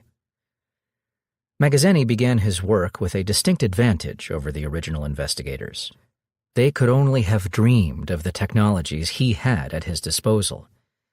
DNA profiling was now the go-to method for fingering criminals. The detective wasted little time in submitting the original evidence for testing. Soon, he'd have the DNA profile of the killer he was hunting. The only problem was that he had nothing to compare it to. And so Magazzini went old school, combing through the list of suspects from the case files, meticulously testing their DNA against the profile he had in his possession. Nothing. The man he wanted wasn't on the list because he'd never been a suspect. It would be 5 more frustrating years before an advance in computing finally allowed the puzzle pieces to be slotted together. In 2001, the FBI made its CODIS database, Combined DNA Index System, available to state and local law enforcement agencies. Tom Magazzini could hardly wait to submit his inquiry. It returned a match to an inmate currently serving a life term for multiple sexual assaults. 23 years had passed since the tragic January night that would be Dina Bowden's last on Earth. Now, at last, the Tempe police had a name to attach to her murder, the name of Clarence Wayne Dixon, a 52-year-old former gas station attendant with a penchant for violence against women. It was only now that the police would learn the astonishing truth about Dixon's proximity to Dina at the time of her death. He'd been virtually her neighbor. Going by Dixon's known M.O., investigators believed that he'd been out trawling that night, looking for a likely victim, when he spotted Dina, returning from the monastery bar. The young woman had stopped at the market on her way home and was carrying a carton of milk. Dixon had snuck into the building behind her, lurking in the shadows while she unlocked her front door. He'd then moved in fast, grabbing Dina from behind, forcing her inside and closing the door behind them. After that, Dina would have been at his mercy. One question remained to be answered. Why had Clarence Dixon killed Dina when he left his other known victims alive? It is probably because the brave young woman resisted him. Dixon was a thug who relied on brute force and a sharp blade to intimidate his victims. But Dina had not been intimidated. She'd put up a fight, refusing to be violated by this man who had forced his way into her world. Some rapists are unsettled by such resistance and will back away from a victim who fights back. Regrettably, Clarence Dixon was not one of those. He was a dyed-in-the-wool misogynist. Dina's refusal to submit only angered him. In the end, it was her bravery that cost her life. Clarence Wayne Dixon went on trial for murder in November 2007. Found guilty, he was sentenced to death on January 24, 2008, with the jury taking just 20 minutes to reach its decision. He currently awaits execution at the Arizona State Prison in Florence, Arizona. A kind of justice. Television has a way of glamorizing things. Take the spate of CSI programming currently streaming into our living rooms. If these are to be believed, then crime scene investigators are all MIT graduates who look like centerfolds and dress, on a cop's salary, in the latest couture. Their cases, most often, are solved by flashes of pure genius. These are the Einsteins of the policing world, wrapped in a package that is Chris Hemsworth or Jennifer Lawrence. Cold case investigators are similarly misrepresented. According to Hollywood, these are grizzled old pros, brought back from pasture to pore over boxes of dusty old evidence, hoping for a flash of inspiration. Nothing could be further from reality. While it is true that cold case detectives tend to be among the most experienced of investigators, their cases are most often closed by advances in technology. DNA is the star of the show, of course. A criminal who evaded capture in the 60s or 70s might have thought that he got away with it. Not anymore. The tiniest scrap of biological material left at a crime scene decades ago can now be processed, an incriminating profile extracted. And with recent advances in familial DNA, the net gets cast ever wider. Given these innovations, it would be fair to ask why we even have cold cases anymore, why we can't just go back and close them all. The answer comes down to mainly two things. The first is that material may not have been collected from the crime scene, may have been contaminated, or may have been destroyed. The second is money. DNA tests are expensive, prohibitively so for smaller departments. It also costs to maintain a squad of detectives focused only on cold cases. For many jurisdictions, hard choices have to be made, and those choices usually come down on the side of more current investigations. Often, the only way that a small department gets to revisit cold cases is through a grant from the National Institute of Justice. In 2012, the Long Beach PD received just such an award. One of the cases that they flagged for review was the 1972 murder of Helen Sullivan. The grant, in fact, had arrived just in time. Facing a serious budgetary squeeze, the LBPD had started clearing out old case files and destroying old evidence. The clear-out had left them with nearly 900 cold cases still on file, an unmanageable number given their financial constraints. Case files up to the late 60s had already been pulled and evidence discarded. That left the 70s still intact, and that was a good thing. The Sullivan murder was a particularly brutal one. This was a case that investigators were desperate to solve. It happened in the early morning hours of January 21st, 1972. Helen was 54 then, and the mother of 3 adult children. She was also a hard-working entrepreneur who had started out selling makeup and jewelry and had later become an agent for Nutrilite and Amway. Generally, she figured near the top of those companies' sales charts. In fact, she'd been so successful that the profits from her businesses had financed the purchase of a second property. The Sullivans had lived in a small 2-bedroom home on the 6600 block of Olive Avenue in North Long Beach. With their children moved out, it was all that they needed. But when the Spanish-style stucco next door came up for sale, Helen put in a bid and bought it outright. At first, her mother lived in the house, but Helen later used it as a base for her business. She was working there early on that Friday morning when her killer found her. Helen's husband, Edward, would arrive home from his shift at the Shell refinery in Wilmington to find her office light still on. He went to check on her and walked in on a scene that would traumatize him for the rest of his days. Helen had been savagely beaten and stabbed to death. The autopsy would reveal that she had also been raped. This was a difficult crime to solve. The killer had left little evidence at the scene, bar a partial fingerprint. There was also semen, of course, but the technology that would have made this a case-solving piece of evidence was still decades in the future. Back in the day, all that the police could hope for was a blood-type match, which might eliminate a suspect or flag him for further investigation. And that was only if they had someone in custody, which they did not. Making things even more difficult for Long Beach investigators at that time was the ongoing construction of the Artesia Freeway. The road would cut directly through North Long Beach, and houses that fell in its path had been bought up by the dozen. In January 1972, many of these homes stood empty and boarded up, awaiting demolition. This had attracted vagrants and opportunistic criminals to the area. At the time of Helen Sullivan's murder, her neighborhood had seen a significant uptick in crime. There had been arrests and several shootouts in which suspects were killed. The killer of Helen Sullivan, though, would remain stubbornly at large. Or perhaps not. Perhaps he was one of those arrested or killed by law enforcement.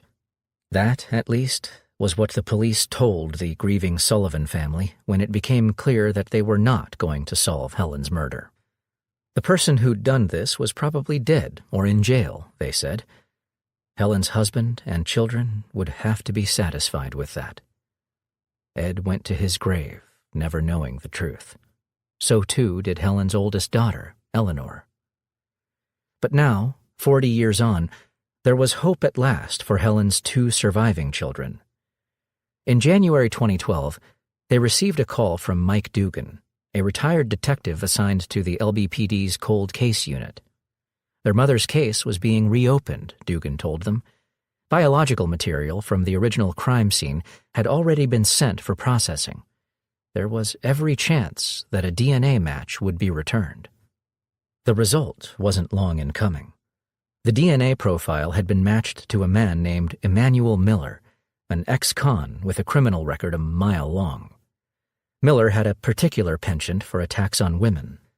In fact, he'd been paroled from his latest prison stint just days before Helen Sullivan's murder. A native of Los Angeles, Miller's extensive record did not include a single arrest in Long Beach. Most likely, he'd been drawn to the area for the same reason as others of his ilk. There were plenty of places to hide, plenty of vacant houses where he could set up base and surveil the area. That was probably how he spotted Helen, sitting behind her desk all alone in an empty house in the middle of the night. To a predator like Miller, an opportunity like that would have been impossible to turn down. 40 years on, and the Long Beach Police Department had just solved the coldest of cold cases on its books. Unfortunately, there would be no takedown, no bringing to justice of a man who deserved to feel the full force of the law. Emanuel Miller was dead, and had been for the past 22 years. He died in 1990, at the age of 54, while serving yet another jail term. For Helen Sullivan's surviving daughters, the news that their mother's killer had finally been identified came as a massive relief. Finally, after 40 years, they had closure. And perhaps they were relieved, too, that the killer was dead, that they wouldn't have to come face to face with him in a courtroom, that they wouldn't have to go through the ordeal of a trial and all the painful memories that the testimony would resurrect. It wasn't like Miller had gotten away with it. He'd ended up in prison anyway, and he died there. That, at least, was a kind of justice. If I Can't Have You. Raina Rison was 16 years old, a sophomore at LaPorte High School in Indiana, a talented musician, a girl with aspirations of becoming a veterinarian. An intelligent and hard-working teen, Raina held down 3 part-time jobs and still found time to play in the school band while maintaining excellent academic results. She was an animal lover, and her favorite moments were spent at the Pine Lake Animal Hospital, where her duties included cleaning the kennels and walking the dogs. All of this would have been impressive enough. It was more so when you consider Raina's tragic backstory. From a young age, she'd been sexually molested by a relative. The pedophile in question was her brother-in-law, Ray McCarty, married to her oldest sister, Lori.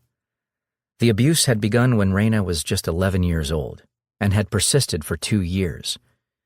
McCarty had warned the terrified child not to say anything.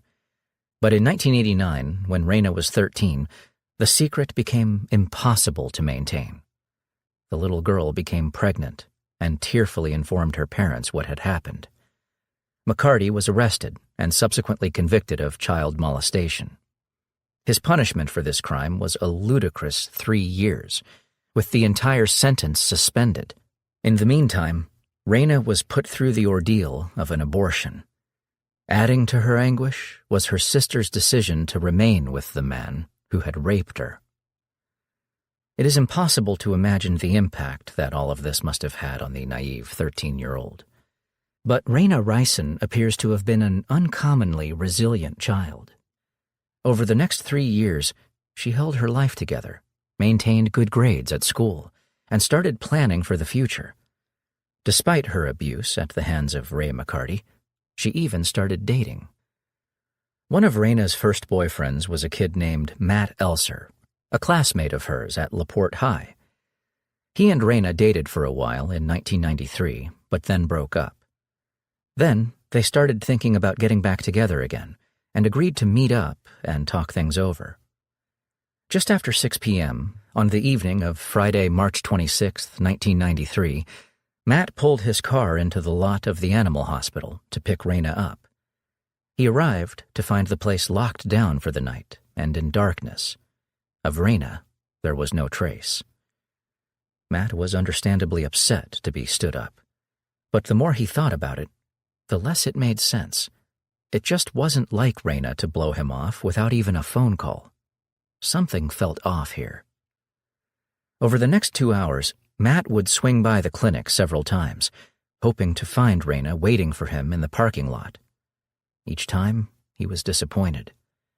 Eventually, he decided to drive to the Rison residence. Raina's father, Ben, was as surprised as Matt by Raina's no-show. He was also concerned. This wasn't like his daughter. By 10:30 p.m., with still no sign of Raina, Ben and his wife decided to drive to the police station to report her missing. They were told to wait 24 hours before filing a report. Ben wasn't about to do that. After working the phones and finding no one who knew where Raina might be, Ben and his wife, along with Raina's younger sister, Wendy, launched their own search. By the following morning, they were out papering the neighborhood with flyers. Then, finally, the police got involved and issued a public appeal for information. It was this which generated the first lead. Several witnesses had seen Raina outside the animal hospital sitting in a car with two young men. She appeared to be arguing with one of the men in what witnesses described as a lover's quarrel. Who was this man? The police thought that it might be Matt Elser and brought him in for questioning. The answers he provided seemed to clear him as a suspect. The next break in the case came the following evening when Raina's car was found abandoned on County Road 200 East, about 9 miles from the animal hospital. The hood was up and the keys in the ignition. Initially, it was thought that Raina might have had car trouble, but when an officer turned the key, the vehicle started right away. That was troubling. Also of concern was Raina's purse, lying on the passenger seat. It seemed unlikely that she'd have left it behind, not unless she'd been forced from the vehicle. Finally, there was a potential lead: a man's ring lying in the footwell. This turned out to belong to Jason Tibbs, a boy Raina had once dated. Brought in for questioning, Tibbs readily admitted that the ring was his. He told the officers that he and Raina had dated for 6 months when they were in the 7th grade. The relationship had ended amicably, he said, and he and Raina had remained friends. When she had recently asked for his help in fixing a problem with her car, he'd readily agreed. While doing the work, he'd taken off his ring and placed it on the seat. He'd forgotten it there. That was how it had ended up inside the vehicle. The explanation seemed plausible enough. However, the investigators were not ready to let Tibbs off the hook just yet. They wanted to know his whereabouts on the night that Raina went missing. Tibbs said that he'd been playing a game called Fox Hunt with a group of friends. This is a kind of vehicular hide-and-seek, where the participants drive around in their cars and give clues to their whereabouts via CB radio. Those who played that night remembered Jason being involved at the start of the evening. No one could recall seeing him later on. Still, the police considered his alibi to have been validated. Over the weeks that followed, the search for Raina Ryson was gradually scaled down. There is only so long that a small-town police force can sustain such an undertaking. Then, on April 26, 1993, there was a major turn of events. A fisherman was casting his line at a pond just north of US 20 in LaPorte County when he spotted something in the water. It turned out to be a human body, fully clothed, weighed down by 2 large logs that had been placed across its back. Raina Ryson had been found. Even before the autopsy results were released, there could be no doubt that this was a homicide. Raina's body bore no obvious signs of trauma, but the medical examiner determined that she'd been asphyxiated, most likely by manual strangulation. It was at this point in the investigation that the police received a valuable lead. An anonymous tipster reported that she'd seen Raina in conversation with her brother-in-law, Ray McCarty, less than an hour before she disappeared. Brought in for questioning, McCarty readily admitted to the conversation. According to him, he'd been looking at a property for sale on Warren Street, across the road from the animal hospital, when he'd spotted Raina's car in the parking lot. He'd gone to ask if she knew where Lori was. Raina had said no, and he'd then left. Asked why he hadn't reported this sooner, McCarty says it was because he'd picked up a female hitchhiker later that night and didn't want his wife to find out about it. While this seemed like a tenuous excuse, the police had nothing on McCarty and were forced to let him go. The pool of potential suspects was running dry. The case was going cold. 18 months passed. Then, out of the blue, there was a break. Indiana police pulled over a van driven by a man named Larry Hall, wanted for an attempted kidnapping. Officers then searched the vehicle and found a stack of newspaper clippings related to the Raina Rison story. They also found a prescription bottle with the name R. Rison on it. Pressed on this, Hall soon broke down and confessed to abducting and killing Raina. It appeared that the case had resolved itself. However, Hall's confession would turn out to be false. Tracking his movements, detectives discovered that he'd been in Kentucky on the night that Raina was killed. The prescription bottle also turned out to be fake. Larry Hall was off the hook for the Rison murder, but he'd soon be convicted of killing another teen, 15-year-old Jessica Roach. Subsequent inquiries suggested that Hall was a serial killer, responsible for the deaths of up to 40 women. He was sentenced to life in prison with no possibility of parole. An extremely dangerous man had been taken off the streets. That was a win, but it got the authorities no closer to finding Raina Rison's killer. In 1998, 5 years after the murder, LaPorte PD decided to take another run at the case. Raina's pedophile brother-in-law, Ray McCarty, was the primary focus of their investigation. A search warrant was obtained, and when dried blood was found in his car, McCarty was arrested and charged with murder. However, the police were never able to determine the source of the blood, or if it was even human. Ray McCarty might have been a despicable human being, but the police did not have the evidence to win a murder conviction against him. He was ultimately released, with all charges dropped. The Rison file went back into the cold case section. Fast forward a decade to 2008. 15 years had now passed since Raina Rison's murder, and the police held out very little hope that her killer would ever be caught. Then, in March 2008, there was another twist. An inmate named Ricky Hammonds, jailed on a murder charge, contacted the police and said that he had information relating to the Rison case. According to him, he knew who'd killed Raina. It was her former boyfriend, Jason Tibbs. The story that Hammonds had to tell seemed incredibly far-fetched, like something out of a bad Hollywood movie. He said that Tibbs had been dating his sister at the time and had borrowed her car on the night of the murder. At some point during the evening, the 14-year-old Hammonds had gone down to the barn to smoke a joint. He was lurking in the shadows when he heard a car approaching. Concealing himself in the upper loft, he saw his sister's car pull into the barn. Tibbs and another man, Eric Freeman, got out of the vehicle. From his place in the loft, Hammonds saw Tibbs pop the trunk, open the lid, and rummage around inside. As he did so, the blankets were moved aside, and Hammonds saw a face. He hadn't realized that it was Raina until he saw her story on the news. Even then, he decided not to come forward since doing so would get him in trouble for smoking marijuana. Detectives were extremely skeptical of this story, doubly so given its source.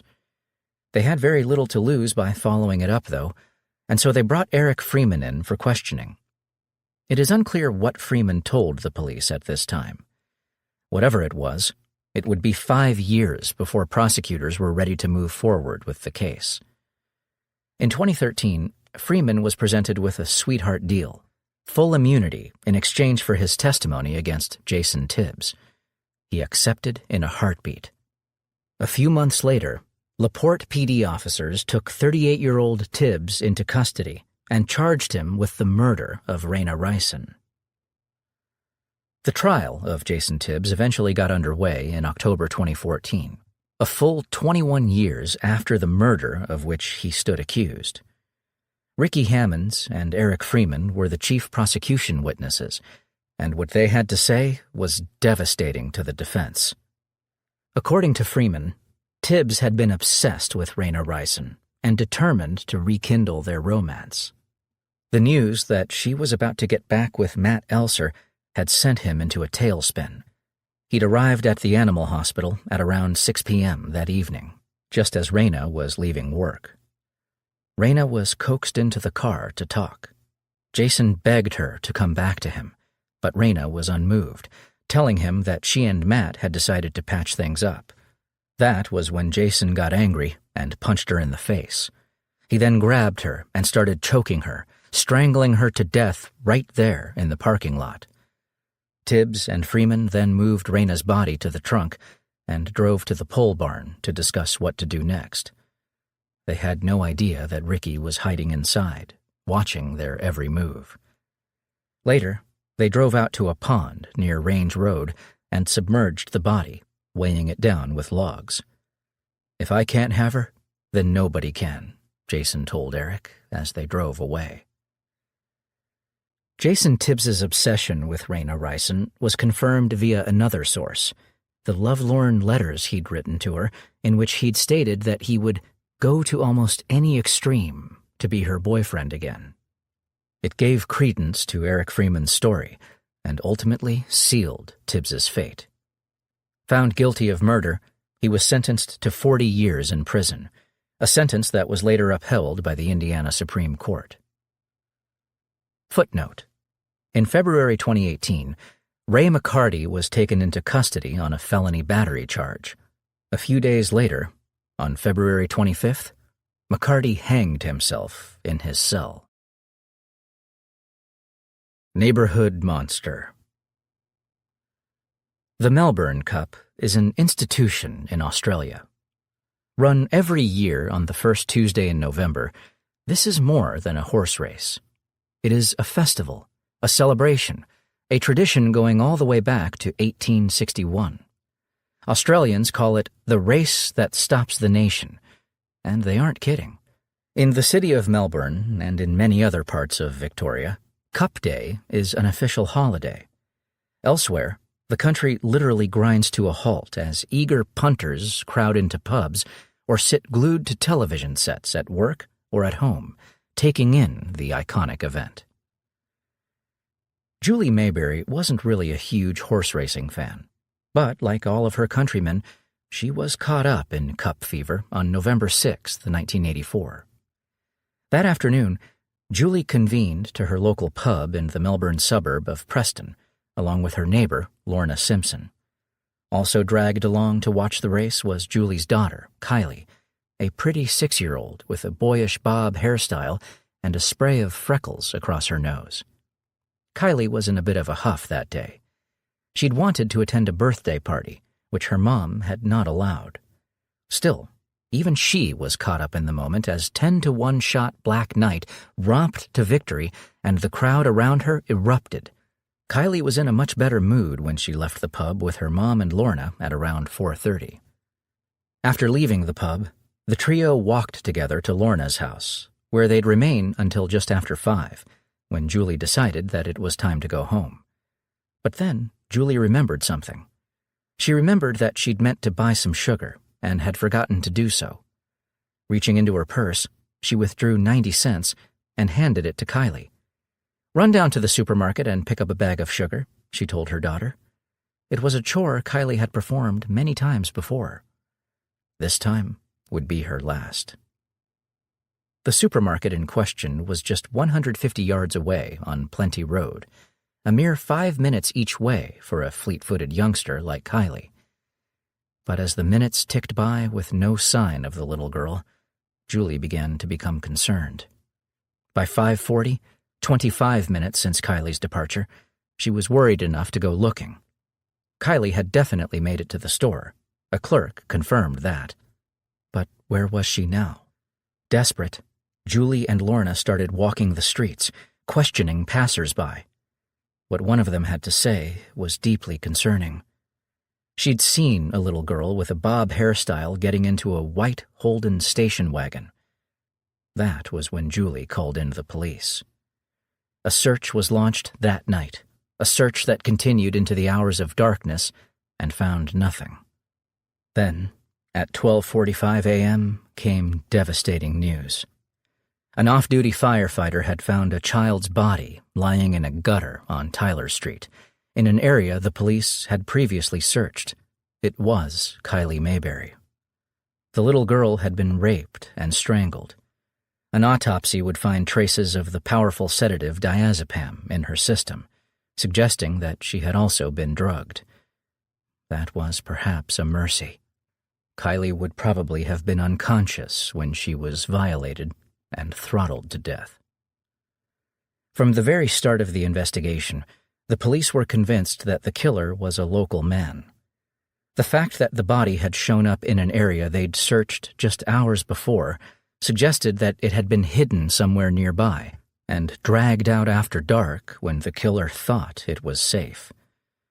The police also believed that Kylie must have known her killer, since she appeared to have gone with him willingly. That seemed to point to a family friend or a relative. The person who most interested investigators was Kylie's grandfather, John Moss. Moss was subjected to a brutal round of questioning, became so despondent that he took his own life in 1985. This tragedy would be compounded 2 years later, when the investigative team switched its attention to Kylie's uncle, Mark Mayberry. He, too, was driven to suicide by the allegations.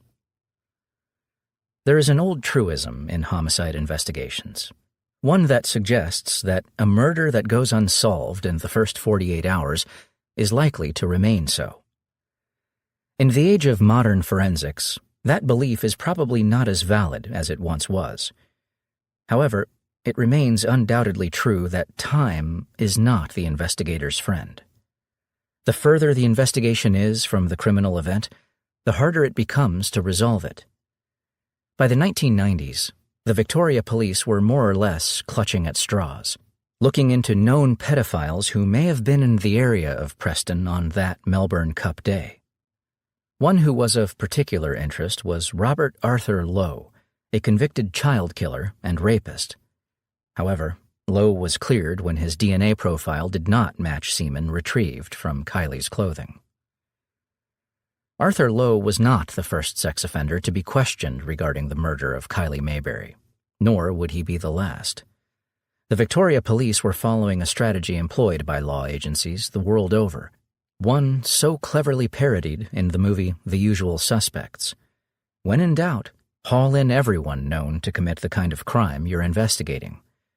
This makes perfect sense, of course, and in many cases, it yields results. It would definitely have done so in the Kylie Mayberry case. However, for whatever reason, the police decided to ignore the obvious suspect sitting right under their noses. Gregory Keith Davies was 41 years old in 1984, living with his mother in Preston, just a few houses away from Kylie Mayberry. Davies was a man with a long criminal history. In the 1960s, he'd been given a suspended sentence for fraud and larceny and had served time for sexual offenses against children. Then, in February 1971, Davies attacked a 14-year-old schoolgirl with a hammer and beat her to within an inch of her life. Arrested for that crime, he admitted that he had planned on raping the girl. He was subsequently found not guilty of attempted murder by reason of insanity. Sent to a secure hospital, he would remain behind bars until November 1982. A short while later, he arrived in Preston and moved in with his mother. Kylie Mayberry, living less than 100 yards away, was 4 years old at the time. She had just 2 years left to live. So why wasn't Gregory Davies questioned by the police? As a matter of fact, he was. Detectives spoke to him just 2 days after Kylie was killed. At the time, Davies offered an alibi, which was backed up by his mother. The police took him at his word. It is uncertain whether they asked what car he drove. Had they done so, they would have learned that his ride was a white Holden station wagon. In 2016, the Victoria Police began looking into several old cases, the murder of Kylie Mayberry among them. The Mayberry case was actually a prime candidate for this type of investigation, since the police had the killer's semen, which had been retrieved from Kylie's underwear. In order to find a DNA match, several suspects were asked to provide a saliva sample. Gregory Davies, who'd been questioned during the original inquiry, was among them. From the moment that he submitted to a cheek swab, his long flight from justice was effectively over. Gregory Keith Davies was arrested at his home in Waterford Park in June 2016 and charged with the rape and murder of Kylie Mayberry. Now 73 years old, Davies did not deny murder, but claimed instead that he did not remember. This is undoubtedly a lie. A killer of this type does not forget the terrible things he has done. He replays them over and over in his mind for his own sick pleasure. In any case, Davies did not waste the court's time by trying to assert his innocence. He entered a guilty plea and accepted the sentence that was handed down to him: life in prison with a minimum of 28 years. He will be eligible for parole in 2045, when he is 101 years old. And those will be hard years, spent in solitary confinement for his own protection. Pedophiles and child killers are reviled in prison, and Davies's highly publicized case made him more hated than most. On July 23, 2017, while awaiting trial at Port Phillip Prison, he was attacked by two inmates who held him down and poured scalding hot water over his genitals. Davies suffered severe burns and required skin grafts over 15% of his body. It is hard to feel sympathy. The Killer Falls. It was the kind of neighborhood where people felt a sense of community, a tree-lined enclave in balmy San Diego that residents were loath to leave. Certainly, that was the case with Angela Kleinsorge. She and her husband, Paul, had settled in Morena in the 1940s after emigrating from their native Germany. They'd started a business, Point Loma Nursery, and purchased an attractive single-story home at the corner of Gaines and Colusa Streets, within walking distance of the University of San Diego. Here, they'd raised their children, a boy and a girl, and here, Angela had continued to live after Paul's death. At 84, she was a doyenne of the neighborhood, an elegant, charming senior who enjoyed tending her garden and could be seen taking her daily walk around the area, always immaculately turned out. Hetty Kleinsorge, Angela's daughter, had a particularly close bond with her mother. The two of them would speak every day on the telephone, and Hetty would often drop by for a visit. They also had a standing arrangement on Saturdays, when Hetty would arrive to take her mother shopping. On the morning of Saturday, February 29th, 1992, though, Hetty was concerned. Her habit was to call her mother before she left home, telling her that she was on her way. Today, 3 calls had gone unanswered, and Hetty feared that her mom, who'd recently undergone hip surgery, might have suffered a fall. Her anxiety was in no way assuaged when she pulled up in front of the house and saw that the porch light was still on and the blinds still drawn. Angela had always been an early riser. Hetty jogged up the path. She had a key to the house, and now she slotted it into the lock with shaking hands. The moment she crossed the threshold, she was calling out her mother's name. The only response that she got was a deathly silence. A palpable sense of dread now assailed Hetty.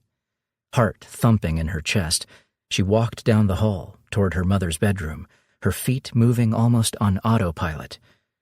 She dreaded what she might find there, but it was far, far worse than she could ever have imagined. One look at the carnage within, and Hetty was turning, sprinting from the house, screaming in a primal shriek that was barely recognizable as human. It was a neighbor who called the police, and since the SDPD's Western Division headquarters was barely a block away, officers were there in mere minutes. They entered the property to find the terrible sight that had so traumatized Hetty Kleinsorge. A woman lay on the floor of the master bedroom, clad only in a nightgown, the upper part of her body caked in dried blood. The elderly woman had been stabbed multiple times in the neck, and her throat had been slashed. She had numerous defensive wounds to her hands and arms, indicating that she had tried to fight off her attacker. In the end, it had been to no avail. An autopsy would reveal the motive for this cowardly crime.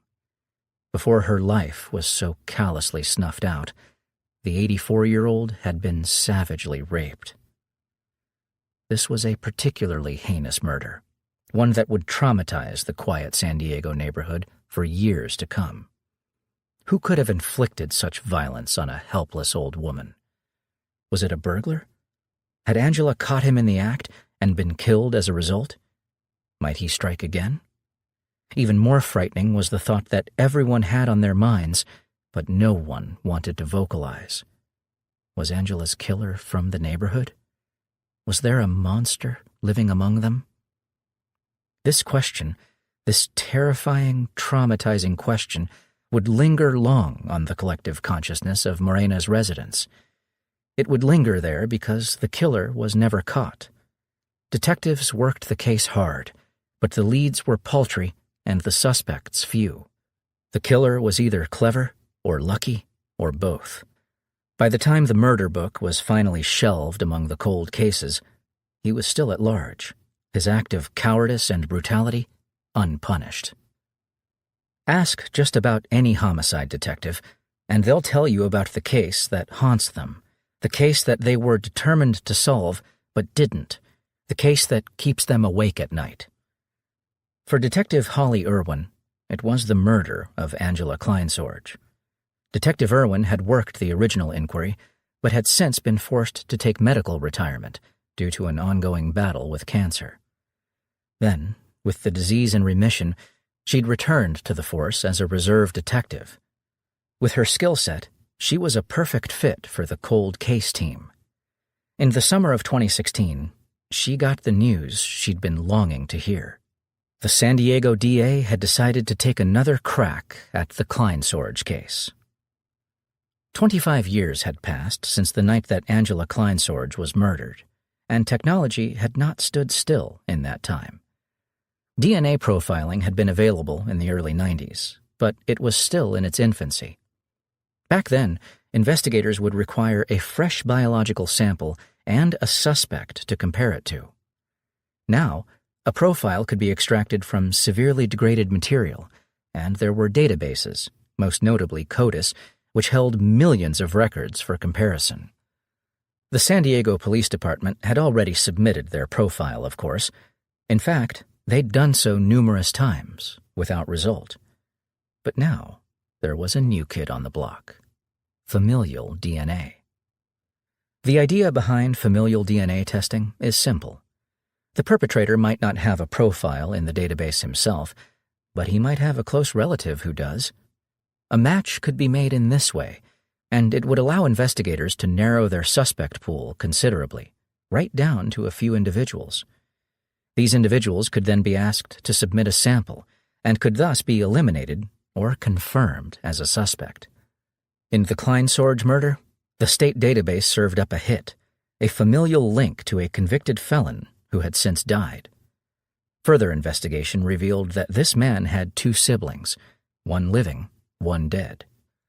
The living brother was quickly tracked down, tested, and cleared of the murder. That left the remaining brother, Jeffrey Falls, who had been killed in a motorcycle accident in San Diego County back in 2006. It was at this time that the police also made a stunning new discovery. The Falls family had lived directly across the street from Angela Kleinsorge at the time of the murder. That put Jeffrey Falls strongly in the frame. It was time to finally bring this case home. Finding a sample of Falls's DNA wasn't too difficult. The coroner had taken tissue samples at the time of his fatal accident, and now handed these over for testing. It was a match. Angela Kleinsorge's killer had been identified at last. Jeffrey Falls had been 42 years old on the day that he died. That would have made him just 17 years of age on the night that he crept through his elderly neighbor's bedroom window and then raped and killed her. Incredibly, he'd managed to stay out of serious trouble since then, taking his secret to the grave with him. Or so he thought. That terrible secret had now been dragged out into the light. Jeffrey Falls had been exposed for the monster he was. There are some who might say that Falls evaded justice, that he got away with murder. Angela Kleinsorge's family were not among that number. At a news conference to announce the resolution of the case, Hetty Kleinsorge told the assembled media that she had wondered for years if the killer thought he'd gotten away with murdering her mother, or if he even gave a thought to what he'd done. Now, she no longer had to contemplate these painful thoughts. It was, she said, a bittersweet victory. Down by the river. Prostitution is a perilous line of work, an occupation that puts its practitioners into contact with the very worst that society has to offer. Prostitutes are frequently required to accompany strangers to remote locales, places where they are at the mercy of anyone inclined to take advantage. It is therefore no surprise that they are the preferred prey of serial killers and other assorted psychos. Their profession makes them uniquely vulnerable, frequently in danger of picking up the wrong man on the wrong night. Tracy Beslanowicz probably knew all of this when she embarked on her fledgling career as a sex worker. But what was a 17-year-old to do? The runaway from Spokane, Washington had no saleable skills, no other way of keeping body and soul together. Besides, Tracy had protection, a boyfriend named Chris who watched her back. During the 5 months she'd worked the streets of Salt Lake City, Utah, she'd had very little trouble. That run of good fortune would come to a tragic end on December 14th, 1995. Tracy had gone out alone that night, not to trawl for Johns, but to pick up something to eat at a local Circle K. That should have taken her maybe 20 minutes, but Chris wasn't unduly alarmed when she failed to return within that time frame. He figured she'd run into someone she knew. She certainly wouldn't be working. Their arrangement was that she'd never go with anyone unless he was close at hand, ready to step in if things went awry. That pact had served them well so far. However, when Tracy still wasn't home 2 hours later, Chris did start to worry. It was unlike her to stay out this long without letting him know. And so, Chris pulled on a pair of track pants and walked down to the Circle K, hoping to find Tracy there. When that search came up empty, he returned to their shared motel room and waited. Tracy did not come home that night. At around 8:40 a.m. the next morning, a rancher was walking with his son along a section of the Provo River that ran through his property, about 45 miles south of Salt Lake City. They were savoring the tranquility of the crisp December morning when their enjoyment was abruptly cut short by a gruesome sight. The nude body of a young woman lay on the riverbank, blood congealed in her dark hair and spattered on her shoulders. The rancher ran immediately to call the police. Soon, the area would be crawling with officers and crime scene technicians. The young woman was judged to be in her late teens to early 20s. She was naked, and her clothing, bar a pair of socks, had been removed from the scene, most likely by her killer. It meant that the police had no way of identifying her, and she entered the record initially as a Jane Doe. Cause of death was blunt force trauma to the head, delivered by a number of rocks that lay nearby, coated in telltale traces of blood. These were bagged as evidence. They were the only clues that investigators would lift from the scene that day. Their primary focus now was identifying the victim. And they had one vital lead in that regard. The victim had an identifying mark, a small heart-shaped tattoo under her left breast. This was sketched by a police artist and released to the media in the hope of identifying the Jane Doe. It was a strategy that delivered an almost immediate result. When Chris saw the picture, he immediately contacted the police and told them that the victim was his girlfriend, Tracy. Brought in for questioning, Chris told the police that his girlfriend's last name was Beslanowicz, and she was originally from Spokane. This allowed a detective to track down her family and then to make the call that every police officer hates making. However, the detective was in for a surprise when he reached Jeff Beslanowicz. His daughter, Tracy, was alive and well in Spokane. So who was the victim? It was likely Tracy's younger sister, Crystal, Beslanowicz said. He then explained a rather convoluted family history. He was not the biological father of the girls, but had been married briefly to their mother in the mid-70s. After the divorce, he had raised Crystal and Tracy as his own. Crystal was the problem child, who had accumulated a record for prostitution, drugs, and theft by the time she was 15 and had run away from home half a year earlier.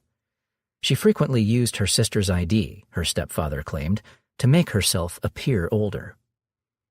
So now, the police knew the identity of their victim, an important first step in any homicide inquiry. The vast majority of murders are committed by someone known to the victim. In this case, investigators liked the boyfriend, Chris, for the crime. Had he really been unaware of his girlfriend's true identity? It didn't seem likely.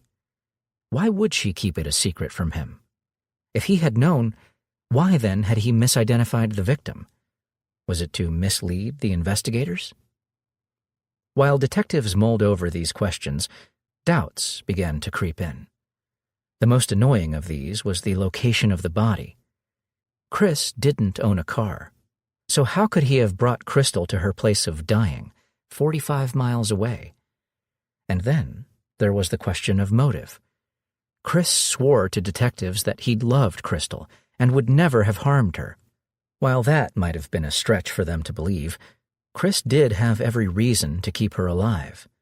Crystal was the sole breadwinner in the relationship. Chris was financially dependent on her. Why would he eliminate his source of income? Despite these doubts, Chris would remain at the top of the suspect list. The police also had another potential suspect, a taxi driver named Herb Fry.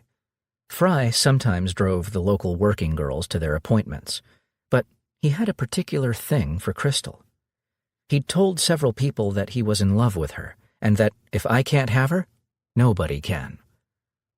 So had Fry told Crystal about his feelings? Had she laughed him off? Had he killed her in a fit of rage?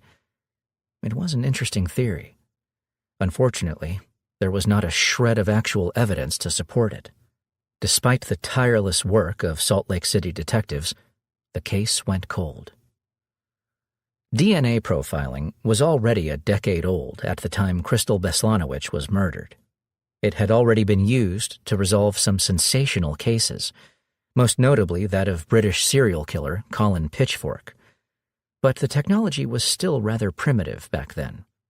When forensic scientists ran tests on the rocks from the Beslanowicz crime scene back in 2008, they were able to extract Crystal's DNA profile and the partial profile of an unknown male. This was insufficient as a means of identification, but it could be used to eliminate suspects or keep them under suspicion. When the partial profile was compared to that of Crystal's former boyfriend, Chris, the result was negative. Ditto Herb Fry. The suspect list had just been reduced to 0. And so, the killer of Crystal Beslanowicz, whoever he was, remained at large. In truth, he was living on borrowed time. Technology stands still for no man, and in a field as important as DNA profiling, there is plenty of funding to grease the wheels of progress. The next few years saw the invention of a groundbreaking extraction tool known as the MVAC. This is basically a compact vacuum system which sprays microjets of a sterile solution onto a surface and then hoovers up the liquid along with any biological material that is present. It allows for the collection of truly microscopic samples for processing, samples up to 90% smaller than was previously possible. In 2013, Salt Lake City PD decided to apply the MVAC to its primary evidence, the rocks that had been used to club Crystal Beslanowicz to death. The tests were performed by Sorensen Forensics, a private DNA testing company often used by Utah's law enforcement agencies. and the results were spectacular. A full profile was extracted. This was then run against the CODIS database and delivered a match. The DNA was from a long-haul trucker named Joseph Michael Simpson, a man who already had a murder conviction to his name. Back in 1987, Simpson had stabbed a man to death. He'd been convicted of second-degree murder, but had served less than 8 years for the crime. At the time of Crystal Beslanowicz's murder, he was living in Clearfield, a short drive from Salt Lake City. Simpson wasn't difficult to find. He was traced to Sarasota, Florida, where he was still plying his trade as a truck driver. The temptation must have been to pull him in for questioning immediately, but investigators wanted to be absolutely certain that he was their man before making their move. A team of Wasatch County investigators was thus dispatched to Florida, where they tailed Simpson for days before obtaining a discarded cigarette butt. DNA was extracted from the filter and run against the sample obtained via the MVAC. It was a match. Joseph Michael Simpson had evaded justice for 18 years. Now, his time was up. Taken into custody, Simpson waived extradition and was brought back to Utah to face trial. The defense he offered was never likely to succeed. According to Simpson, he'd paid Crystal for sex on the night that she died, but had left her alive and unharmed. His theory was that someone else had then picked her up and killed her. This quite ludicrous story might have had some merit had the murder weapon not been retrieved from the crime scene. How did Simpson explain his DNA on the rock that had caved in Crystal Beslanowicz's skull?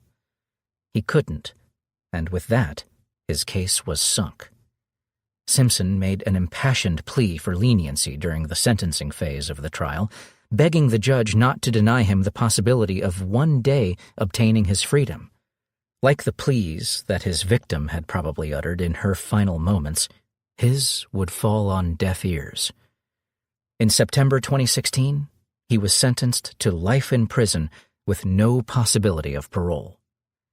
But for the genius invention that is the MVAC, he would likely have escaped justice. A bullet for your broken heart. Ask anyone about Roy Joe McCaleb, and they'd tell you that he was a solid guy, a good guy, a man you could rely on. They'd also tell you that the 51-year-old construction foreman had been handed a rough hand in recent times. First, his wife had walked out, ending their 22-year marriage. Then, his daughter was diagnosed with Friedreich's ataxia, a debilitating neurological disease that would claim her life in 1980, at the age of just 23. Roy Joe had barely recovered from that body blow when he was struck by another. His son had the same disease, and it was progressing quickly, confining him to a wheelchair in just a couple of months. It was as though a vengeful God had suddenly taken an intense dislike to Roy Joe McCaleb. But then, in 1983, an angel appeared on Roy Joe's horizon. Her name was Carolyn, and she worked in the accounts department at Brown & Root, the Houston construction firm where Roy Joe had spent the last 20 years of his working life. Carolyn was 41 years old and recently divorced. She was pretty, and she was fun to be with. Roy Joe fell quickly, and he fell hard.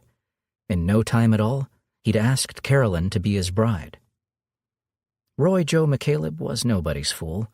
That's another thing his friends would have told you about him. But love can deprive even the most rational among us of our good judgment. Perhaps Roy should have paid better attention to his lady love's checkered past in the marital stakes. On the day that Carolyn waltzed down the aisle with him, she had already made the trip 5 times before. Each of those unions, bar the last, had ended in divorce. That last marriage, to a man named Melvin Laxon, had not yet been dissolved when she wed Roy Joe. And yet, for all the intrigue that accompanied it, the union between Carolyn and Roy Joe appeared to be a happy one. The pair shared a love of big band music from the 1940s, and they had a regular card game with a couple named LeBlanc, who they visited often. According to Mary LeBlanc, they appeared to be very much in love. The only dark cloud was Carolyn's aversion to Roy Joe's disabled son. She took an instant dislike to the young man, making him feel so unwelcome that he eventually moved out. Carolyn then allowed her own son to take up residence, along with his girlfriend. Both were present in the house on the night of September 22, 1985, the night that disaster was visited yet again upon Roy Joe McCaleb. An intruder entered the McCaleb property that night and used a .38 special to pump 2 bullets into Roy Joe's forehead as he lay debilitated in his bed, recovering from a recent back surgery. Carolyn then engaged the intruder in a life-and-death struggle during which he dropped the revolver. Picking it up, she fired 2 shots at the retreating form and missed. That, at least, was the story that she told the police. This mystery intruder storyline has been a standby in domestic shootings since forever. In fact, it is so commonplace that it formed the basis of the 1963 TV series The Fugitive, later a Hollywood blockbuster starring Harrison Ford. In the cinematic version, the lead character, Dr. Richard Kimball, was telling the truth despite evidence suggesting otherwise. In the case of Carolyn McCaleb, the Houston police had their doubts. Several things about the shooting just didn't add up. According to Carolyn's account, she'd locked the front and back doors of the house that night and couldn't understand how the intruder had entered the property. The police couldn't understand that either. There was no sign of a break-in. Then, Carolyn said that the intruder had attacked her with a wire coat hanger, inflicting several scratches. The scratches were there all right, and the police bagged the hanger as evidence.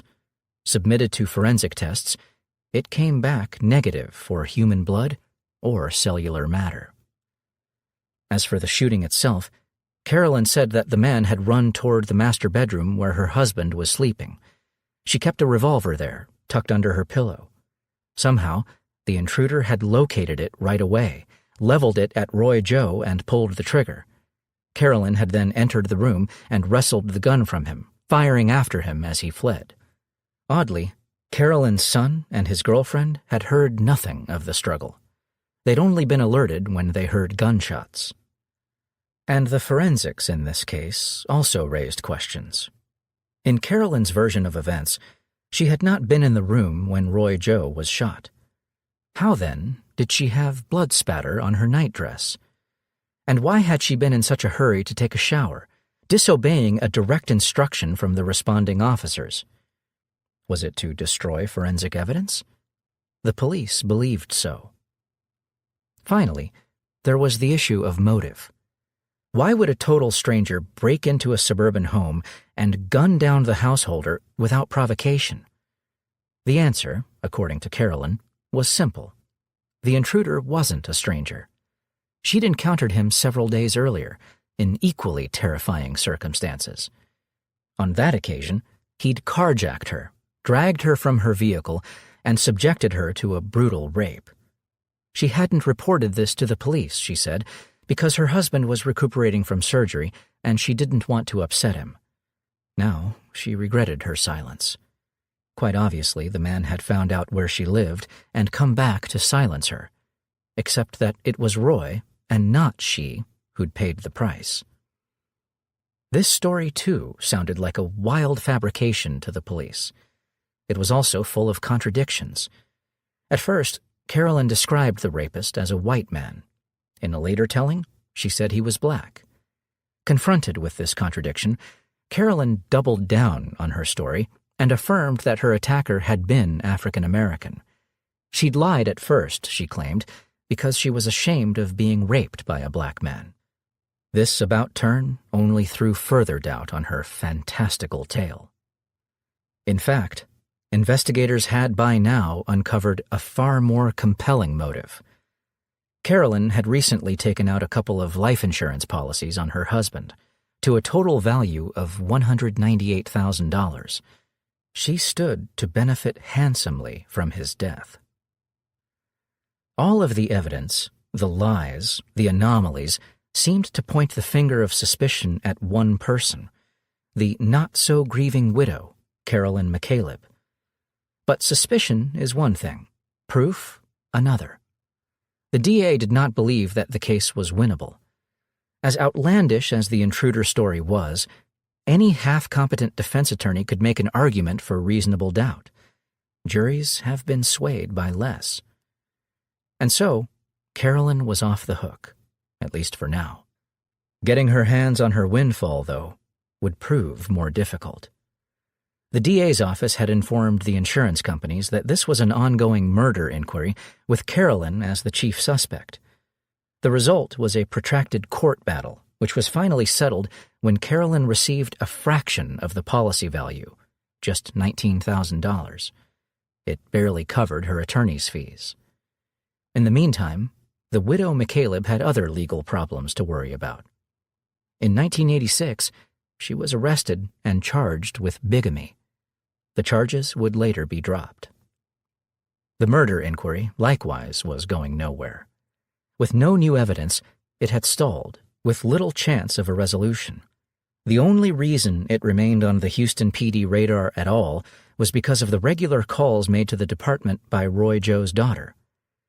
Pam Nally was determined to see her father's killer brought to justice.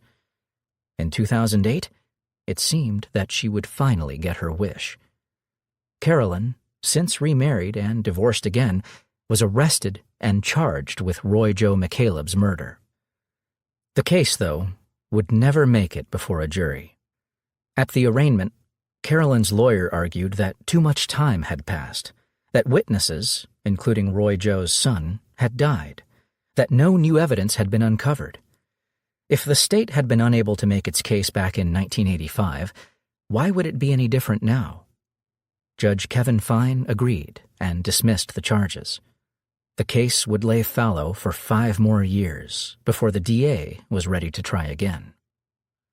Much had happened in the intervening years. The defendant, now going by the name Carolyn Crizon Wilson, was 71 years old and suffering from early-stage Alzheimer's. She'd also had a change of heart. Now, she was ready to talk and admit her role in Roy Joe McCaleb's death. There had been no carjacking, no rape, no intruder. Carolyn had been the one who'd pulled the trigger, standing over her husband and executing him while he slept. She'd done it for one of the oldest reasons in the book: money. Carolyn's punishment for this callous crime was a ridiculously light sentence of just 6 months in prison, plus 10 years of deferred adjudication. Her time would be served at the Harris County Jail.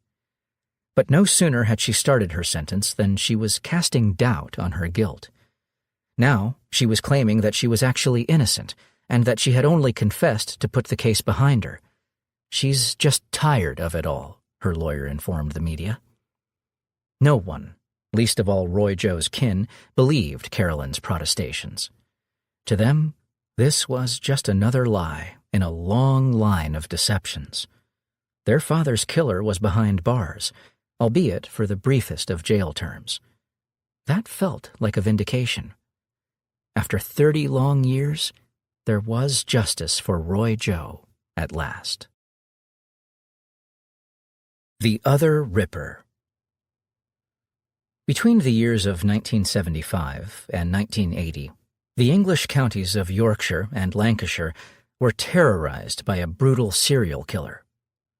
Peter Sutcliffe, better known by his chilling epithet, the Yorkshire Ripper, would murder 13 women, butchering them with a depravity not seen since the original Ripper stalked the streets of Whitechapel in the 1880s. Like Jack, Sutcliffe preyed primarily on sex workers, though he wasn't exclusive in this regard. Any woman who crossed his path in a sufficiently secluded area was at risk of a horrible death. Joan Mary Harrison wasn't a prostitute, at least not in the common application of the word.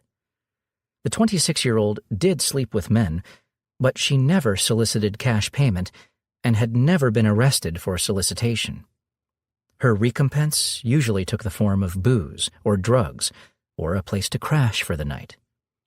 Joan's life, though, was a train wreck, addicted to drugs, alcohol, and over-the-counter cough syrup, spending most of her nights trawling the pubs of Preston's notorious Skid Row, crashing in filthy squats and doss houses, and sometimes even passing out on the sidewalk or in alleyways.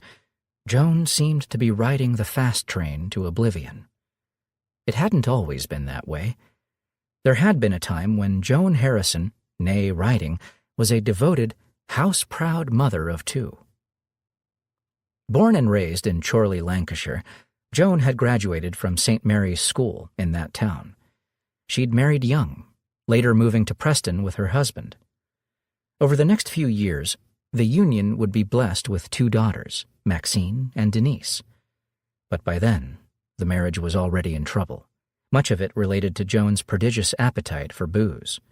She and her husband eventually split, and Joan then shacked up with a man named Wilf Roach, who was 12 years her senior. At just 22, she had already started her descent into alcoholism. That, combined with her accelerating drug use and casual promiscuity, eventually led to Roach jumping ship as well. Alone and living on benefits, Joan's life continued its downward spiral. In no time at all, she lost her house to the bank and her daughters to social services. Then, just when things appeared to be at their lowest ebb, a white knight appeared. Paul Harrison was a hard-working carpet fitter from Preston. He would become the second man to march Joan down the aisle, but, like his predecessor, he was no match for her appetites. Unable to cope with his wife's heavy drinking and drug use, Paul threw in the towel and moved on. As low as her life had been to this point, Joan now descended to an even deeper level of desperation. On many nights, she could be found at a derelict property in Avenham, a place frequented by winos and addicts. Here, she'd drink herself into a stupor on whatever she could lay her hands on: cheap wine, gin, cider, even methylated spirits. The means didn't matter. All that mattered was the buzz. Joan's family tried to rescue her from this terrible plight. Of course they did. But as anyone who has a junkie for a relative will tell you, that path is fraught with frustration. When her sister offered her a place to stay, Joan thanked her by stealing £50 from her purse. She also stole a doctor's prescription, which she altered to increase the quantity of prescribed pills. That saw her arrested and hauled before the Preston Magistrates' Court in 1974, on a day that also happened to be her 25th birthday. 1 year later, on the morning of October 30th, 1975, police in Leeds were called to the site of a particularly brutal murder. Wilma McCann, a prostitute and mother of 4 young children, had been beaten to death with a hammer, stabbed several times in the throat and abdomen with what appeared to be a screwdriver. It was an incredibly savage attack, but perhaps not unexpected. Prostitute murders are a regrettably frequent occurrence. What the police didn't know at that time was that this one was different. The Yorkshire Ripper had just announced his deadly presence. Less than 3 weeks on from the murder of Wilma McCann, on Thursday, November 20th, 1975, Preston would have its own Ripper-style murder. Joan Harrison had worked an early shift at St. Mary's Hostel that day, earning a few pounds by washing plates and doing some general cleaning. Finishing up around lunchtime, she and some colleagues convened to a nearby pub, where Joan soon burned through her earnings. She was later seen scrounging drinks at several pubs in the Newhall Lane area. Still later, she showed up at St. Mary's Hostel, slightly drunk and needing some shut-eye. She departed about an hour later, heading for a house in Deepdale, where she was living at the time with a man named David Keeley. But by now, Joan's booze buzz was wearing off. She needed another drink, and so she left again, heading out into the drizzly night. Some 10 minutes later, at around 10:30 p.m., she was spotted on Church Street in the town center. She was dressed in brown calf-length boots and a green three-quarter-length coat with an imitation fur collar. This was the last time that anyone, bar her killer, saw Joan Harrison alive. Mildred Atkinson had a Sunday routine which always involved an early morning walk to the shops to buy the newspaper. The 47-year-old was doing just that on November 23rd. She was following her regular route, passing by a disused lock-up garage on Berwick Road when a gust of wind blew the door open. What Mildred saw inside those squalid quarters would live with her for the rest of her days. There was a body on the ground, partially covered by a tatty green coat. A pool of blood spread out from around the body. There would be no Sunday papers today. Mildred immediately rushed home to call the police. Joan Harrison had been killed in a way that was startlingly similar to Wilma McCann, 70 miles away in Leeds. Her killer had launched a frenzied attack, bludgeoning her to death with a hammer. He'd also bitten her on the left breast, breaking the skin with his teeth. He'd then arranged the body in what the police called a ritualistic fashion. Then he'd covered her with her coat and disappeared into the night. He had, however, left behind a vital clue. He'd had sex with Joan before she died. Semen was retrieved from her corpse. It would be tested as blood group B. The inquiry into Joan Harrison's death was hampered from the start by a lack of reliable witnesses. Most of Joan's associates were drunks and drug addicts with addled memories. Constructing a reliable timeline of the murdered woman's movements would prove impossible. As is always the case in inquiries such as this, Joan's lovers, past and present, came under suspicion. David Keeley and Wilf Roach were both questioned and subsequently cleared by alibi and by a saliva test. As the police became increasingly desperate, they even questioned Joan's brother, Bill. He too was cleared. Despite the best efforts of an 80-strong squad of detectives, a year passed, then 2, then 3. The case was going nowhere. Meanwhile, 70 miles to the northeast of Preston, the aforementioned Yorkshire Ripper was cutting a deadly swath. By March 1978, he had already claimed 7 victims, easily evading the bumbling police force and throwing the entire country, particularly the northeast, into panic. The Ripper had strayed from his home turf by now, killing 20-year-old Jean Jordan in Manchester in October 1977. And yet, the murder of Joan Harrison, which bore so many similarities to his other crimes, was not considered part of the series. That is to say, it wasn't considered part of the series until the letter arrived on the desk of West Yorkshire's Constabulary's Assistant Chief Constable, George Oldfield. With the benefit of hindsight, we know that the missive, and the ones to follow, were sent by a hoaxer. Nonetheless, the writer made a clear reference to the Joan Harrison murder. "Up to number 8, he boasted. "Now you say 7, but remember Preston 75. He would later repeat this claim in a letter to the Daily Mirror newspaper. Later still, he would deluge the Ripper task team with tape recordings, sending them off on a wild goose chase that seriously hampered the investigation. Whether or not the police ever regarded Joan Harrison as a Yorkshire Ripper victim is unclear. Given the credence that they seemed to attach to the hoax letters, it is likely that they did, and one can hardly blame them for reaching that conclusion. There were startling similarities. Joan's killer belonged to the rare blood group B secretor. So too did the person who'd written the Ripper letters. The ritual elements that the police had previously alluded to involved taking off Joan's boots and placing them on her thigh. The Ripper had arranged bodies in similar fashion. The bite mark to Joan's breast was just like the one inflicted on Josephine Whittaker. Her abdominal injuries were similar to those found on Jane MacDonald. The use of a hammer was a Ripper trademark. All of these similarities might have led the police to the conclusion that Joan Harrison had been killed by the Yorkshire Ripper while on one of his infrequent excursions from his home patch. In fact, the Lancashire Evening Post stated this as fact in a 1979 editorial and even got a senior police officer to admit, on the record, that it was likely.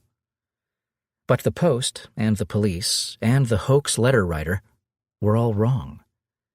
Peter Sutcliffe had not murdered Joan Harrison. That much would become clear after he was finally captured in 1981.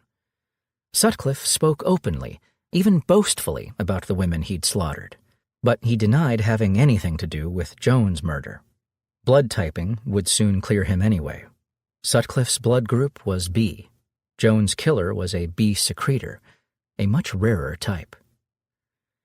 And so, Joan Harrison's case remained open, even as the police were able to close the files on the 13 murders attributed to Peter Sutcliffe.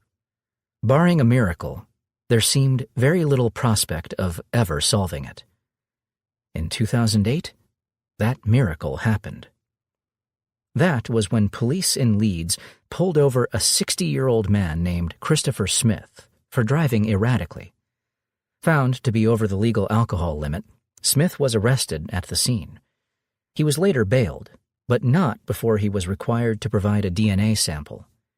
That sample was then added to the national database and immediately returned a hit to an unsolved homicide from 1975. Joan Harrison's killer had finally been found. Regrettably, Christopher Smith would never stand trial for murder. He died of natural causes 6 days after his DUI arrest.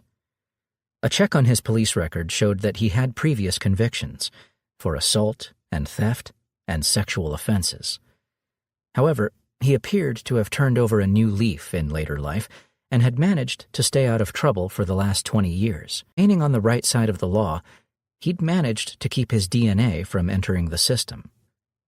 But Christopher Smith was undoubtedly the killer of Joan Harrison.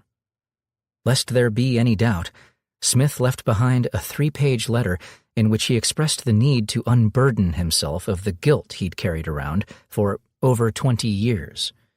He did not mention Joan by name, but the illusion is clear, given that his semen was found on her corpse. After 35 years, the case file could finally be closed. Footnote: John Humble, the writer of the Ripper letters, was eventually apprehended in 2006. He entered a guilty plea to the charge of perverting the course of justice and was jailed for 8 years. Peter Sutcliffe, the real Yorkshire Ripper, died behind bars in November 2020 from COVID-19 related symptoms. Cage for a killer. If there was one word that friends and neighbors would have used to describe 10-year-old Anna Palmer, that word would have been joyful. The little girl was friendly and outgoing, with a large circle of friends in her Salt Lake City neighborhood. Her mother, Nancy, called her a little socialite who loved life and just couldn't get enough of people. So when Anna called her mom at work on the afternoon of September 10th, 1998, and asked if she could go outside to play with some local kids, Nancy said yes. The area where they lived was safe, and it was broad daylight. Besides, Nancy had briefed Anna frequently on personal safety. Don't talk to strangers. Don't get into a car with someone you don't know. Always be aware of your surroundings. Nancy was confident that her daughter understood these rules. Her only stipulation on this particular day was that Anna should be indoors by the time she got home from work. Nancy Palmer was a little later than usual that day, pulling her car into the drive just before 7. She then crossed the lawn and started towards the house. That was when she spotted her daughter lying on the porch, and her life, as she knew it, ended. Nancy immediately broke into a run, flew up the steps, and dropped into a crouch beside the child. Anna was still, unmoving, her complexion deathly pale. That was concerning enough, but it was the puddle of blood, emanating from a terrible neck wound that sent Nancy into a panic. Feeling for a pulse and finding none, the desperate mother fumbled for her phone and called 911. The dispatcher assured her that units were on the way and told her to start CPR. Nancy followed the instructions to the letter, but she knew, in her heart of hearts she knew, that it was too late. Her little girl, the light of her life, was gone, taken in the cruelest possible way. The murder of little Anna Palmer was a particularly horrific crime. The 10-year-old had been savagely beaten, brutally stabbed. 5 horrible wounds had been inflicted to her throat, running so deep that her spinal cord had been severed. An autopsy would reveal the probable motive for the attack. Anna had been sexually assaulted. What kind of monster would do such a thing?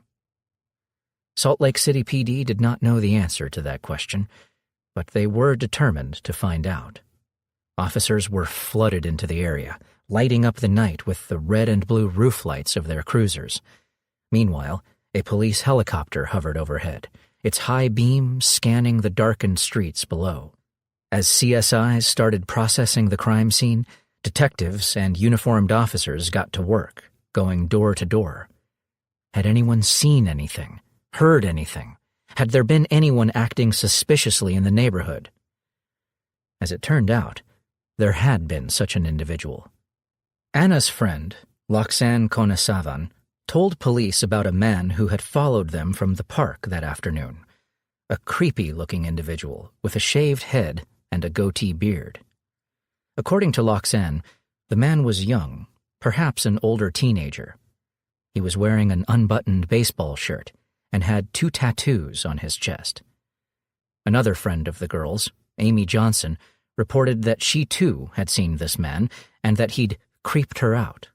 However, by the time that Anna and Loxane headed towards their respective homes, the man was nowhere to be seen. The girls had exchanged a hug on the corner of 300 East and Bryan Avenue and parted ways there. It was the last time that Loxane would see her friend alive. This stranger, who had so frightened the little girls, would later be spotted by a neighbor, lurking in an alleyway close to the Palmer residence. That made him the prime suspect. But despite the concerted efforts of police, despite a $11,000 reward for information, despite appeals in the media by Anna's distraught family, he would escape the dragnet. Thousands of man-hours, hundreds of interviews, dozens of suspects, all came to nothing. The case that the police were so desperate to solve began to lose momentum. Eventually, it sputtered to a halt. CODIS, or the Combined DNA Index System, to give its full title, is a network of electronic databases. As the name suggests, it stores DNA profiles obtained from crime scenes, from convicted felons, from missing persons. First established in 1990, it has become an invaluable investigative tool for law enforcement agencies across the country. Any unknown profile entered into the database will find a match, if one exists. Even if it doesn't, there might well be a match in the future, since the database is constantly being updated. Of course, obtaining a DNA profile requires biological material, blood, semen, saliva, hair, or the like. In the Palmer case, the sample that investigators were able to lift was from skin cells found under the victim's fingernails. Little Anna had been desperate to live and had fought hard for her life. In the course of the struggle, she had scratched her attacker. Now, 11 years on, she would reach out from beyond the grave to point the finger of guilt at the man who'd killed her. A DNA profile was extracted from the skin cells found under Anna's fingernails. It was submitted to CODIS and returned a match. The man who had ended Anna Palmer's life was named Matthew Breck. A native of California, Breck had come to Utah in 1998, along with his brother Tom. They'd made the journey at the behest of Tom's friend, Todd Clark, who told them that there was plenty of work to be found in the Salt Lake City area. But Matt had little interest in gainful employment. His days were spent wandering the streets, getting drunk, and committing petty crimes. A wannabe tough guy, he seldom went anywhere without a knife in his pocket. Frequently, he got into fights.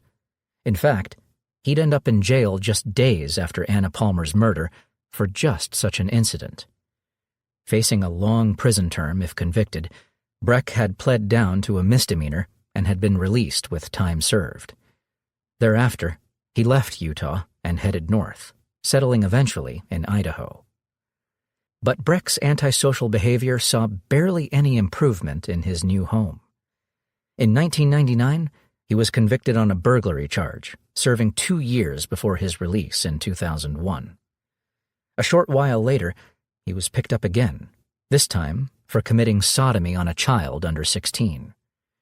Conviction in that case landed him with a lengthy term at the Idaho Correctional Institution, or AFINO. Now a convicted felon, he was required by law to provide a DNA sample. Once his profile was entered into CODIS, it was only a matter of time before his past caught up with him. It is a moot point whether criminals truly understand the power of DNA profiling. Faced with the evidence against him, Breck fell back on a common strategy: denial.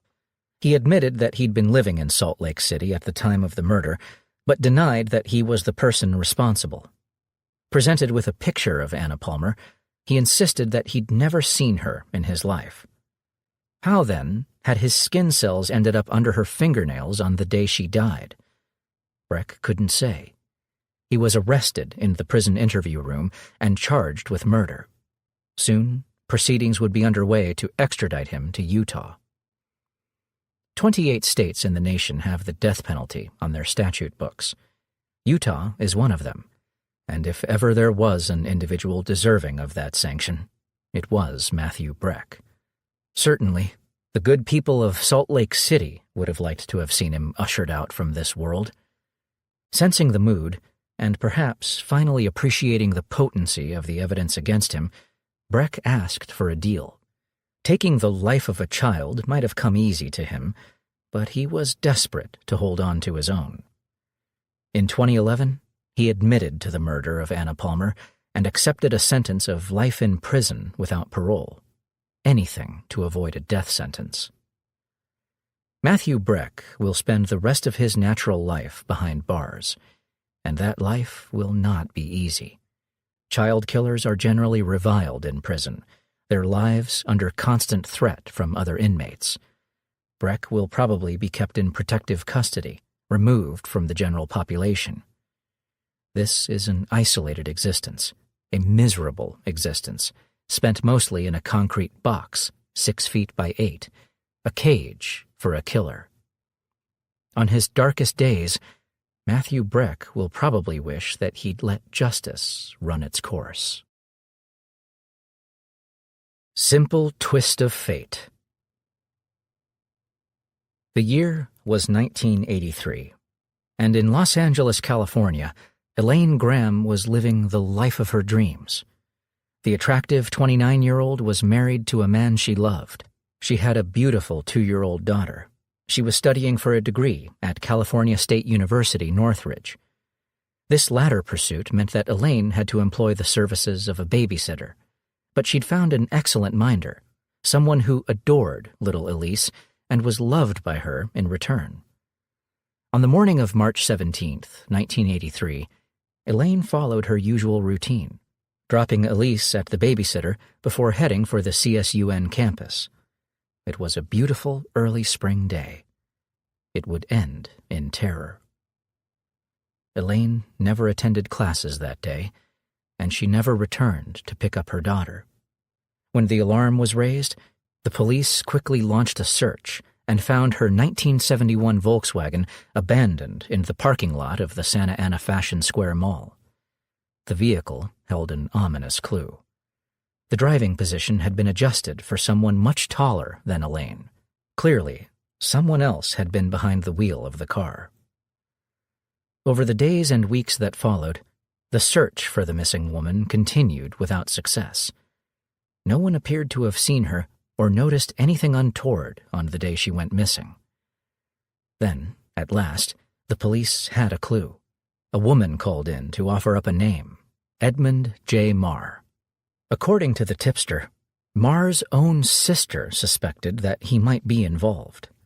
This seemed rather tenuous, but as detectives started looking at Marr, they began to sit up and take notice. Their suspect was 25 years old and had just been dishonorably discharged from the U.S. Army. He'd been in Northridge visiting his mother on the day that Elaine Graham went missing and had shown up later that day at his sister's residence, which was only a few blocks from the CSUN campus. That put him in the vicinity of a possible abduction. Edmund J. Marr looked like a tantalizing prospect, although the police had nothing on him that would amount to probable cause for an arrest warrant. But then, Marr played right into their hands by getting himself nabbed for a robbery on April 22, 1983. Marr was in possession of a rucksack when he was arrested, and this was found to contain a large, double-edged dagger. Questioned about Elaine Graham, he denied knowing her or having anything to do with her disappearance. With no evidence to prove otherwise, the police were forced to let the matter drop. 8 months passed. Then, in November 1983, a group of hikers was walking a trail at Browns Canyon, just outside of Chatsworth, when they came upon a near-complete human skeleton. Dental records would soon reveal the identity of the victim. Elaine Graham had been found. A forensic examination would later identify telltale notches on the bones, suggesting that she had been stabbed to death. But could those notches have been inflicted by the dagger retrieved from number one suspect, Edmund Marr? A forensic specialist said yes. The knife was then dismantled, with the wooden handles removed. Trapped underneath were tiny traces of dried blood. Submitted for a serology test, this returned the result investigators had expected. It was the same blood type as Elaine Graham. The investigative team also subsequently learned that Edmund Marr was very familiar with the area where the body had been found. He'd often hiked Browns Canyon as a teenager. All of this added up to a strong circumstantial case, strong enough, investigators believed, to convict Marr. Unfortunately, the LA County District Attorney's Office disagreed. The DA was probably right in this instance. Any half-decent defense attorney could win this on reasonable doubt. And if Marr walked, then that was it. He could not be tried again. He'd have gotten away with murder. Detectives Paul Tippin and Leroy Orozco were understandably disappointed by the decision, but to them, the DA offered some prophetic words of consolation. Let's wait until technology catches up with this. Over the next 18 years, the murder book on Elaine Graham lay dormant with the LAPD. Elise Graham, the 2-year-old whose mother had been so cruelly taken from her, was now a young adult who knew her mom only from photographs. Dr. Stephen Graham was still without justice for his murdered wife. Then, to little fanfare, in November 2001, an event occurred that would change the course of myriad criminal investigations. The LAPD announced the formation of its Cold Case Homicide Unit, CCHU. Operating within the LAPD's Robbery Homicide Division, the CCHU is the very definition of the overworked and understaffed police department. There are just 6 investigators assigned to the team, working a caseload of over 8,000 unsolved homicides. So how does one prioritize? Well, one way is to look at the available evidence. Which cases are the most solvable? Another is to listen to submissions from colleagues. In the Graham case, there were detectives Tippin and Orozco, both since retired, but still desperate to see the cold-hearted killer of Elaine Graham brought to justice. Thus it was that the Elaine Graham murder inquiry was one of the first to be reopened by the CCHU. Detectives Rick Jackson and Tim Marcia were assigned and were impressed by the wealth of evidence the original investigators had gathered. Key among this was the blood evidence. Back in 1984, a serology test had affirmed that the retrieved blood was the victim's type. Now, of course, investigators could determine far more than that. The DA's prophetic words about waiting for technology to catch up had come to pass. A DNA test would determine once and for all whether the blood on Edmund Marr's knife was a match to Elaine Graham. But there was a problem. Although the lab was able to extract a full DNA profile from the dried blood, there was nothing to compare it to. No biological sample from the victim. It was at this point that Elise Graham was called upon to contribute to the capture of her mother's killer. Elise happily gave up blood and saliva, and a familial match was established. The blood on the knife was Elaine's, and the person who owned that knife had killed her. After 2 decades, Edmund Marr's time was up. Edmund J. Marr was arrested and charged with first-degree murder on February 13, 2003. He denied the charges and kept up that stance right until the eve of jury selection, when his attorney reached out to the prosecutor and asked for a deal. Marr would plead guilty to second-degree murder and offer a full confession. Since a second-degree conviction carries the same minimum term as first-degree murder, the only difference is in parole requirements, the prosecution agreed. The confession offered by Edmund Marr would present a haunting glance at the cruel hand of fate, where a couple of minutes on either side of the event might have averted a tragedy and spared Elaine Graham's life. According to Marr, the abduction and murder was not planned. He was in a foul mood that day, still fuming over his ejection from the military as he crossed the parking lot at CSUN, on his way to his mother's house. At just that moment, Elaine Graham had the misfortune of pulling up in front of him and getting out of her car. Marr had decided on a whim to kidnap her. He'd forced her back into the vehicle at gunpoint, then told her to drive. That harrowing journey had brought them to Browns Canyon, an area he knew well.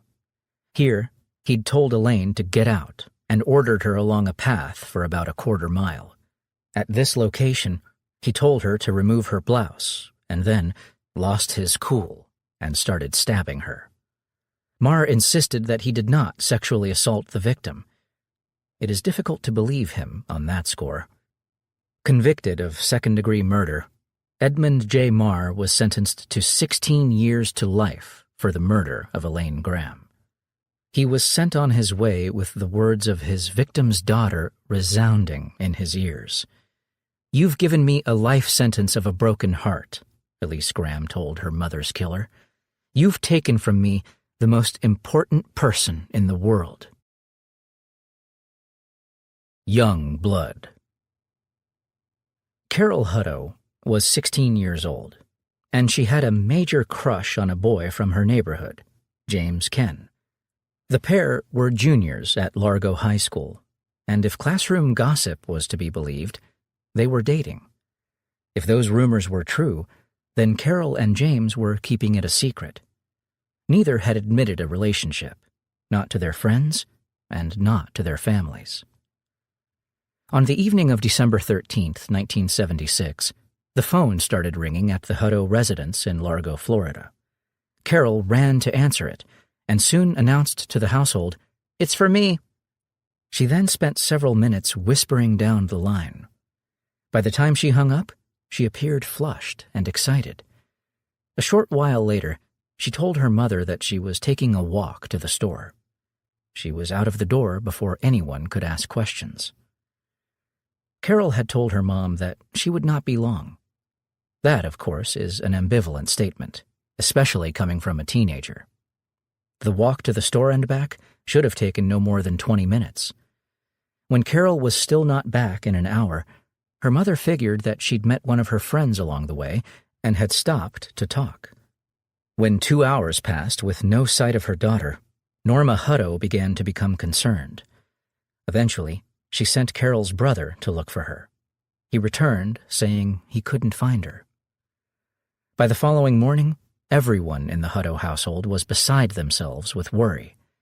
Carol had still not returned, and the police had been called in. But the family wasn't going to wait for them to begin their search. They fanned out across the neighborhood, knocking on doors, checking with Carol's friends, calling her name. It was the missing girl's brother who had the misfortune of finding her. Carol Hutto was found submerged just below the surface of a neighborhood pond.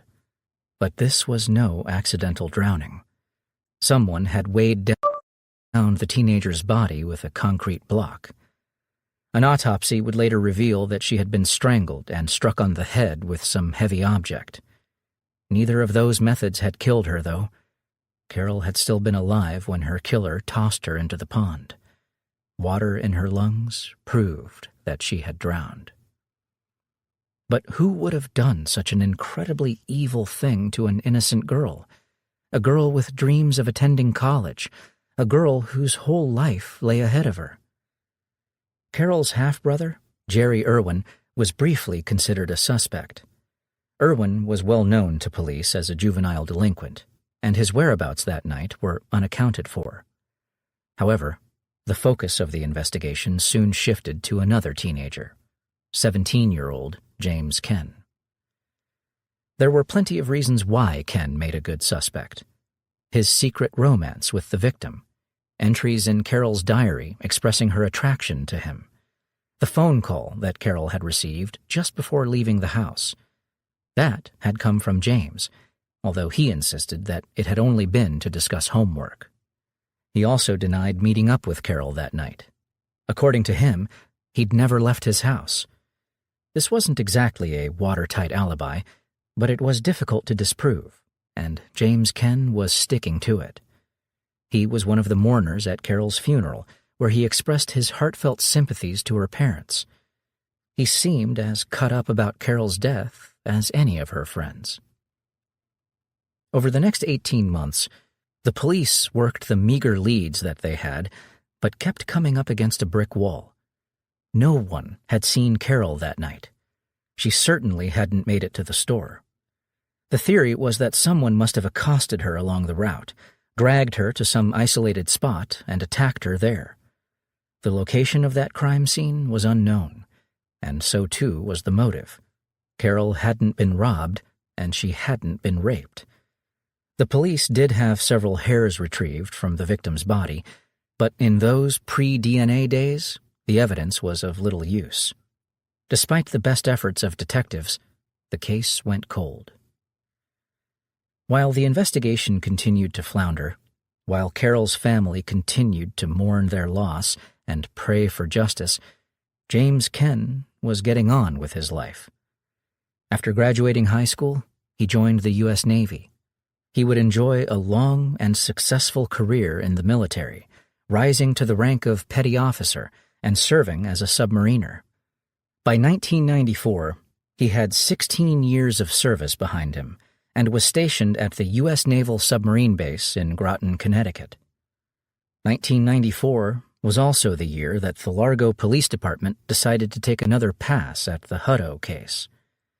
The gist of this new probe was the hairs that had been found on Carol Hutto's body. These were submitted to the FBI lab, and a DNA profile was extracted.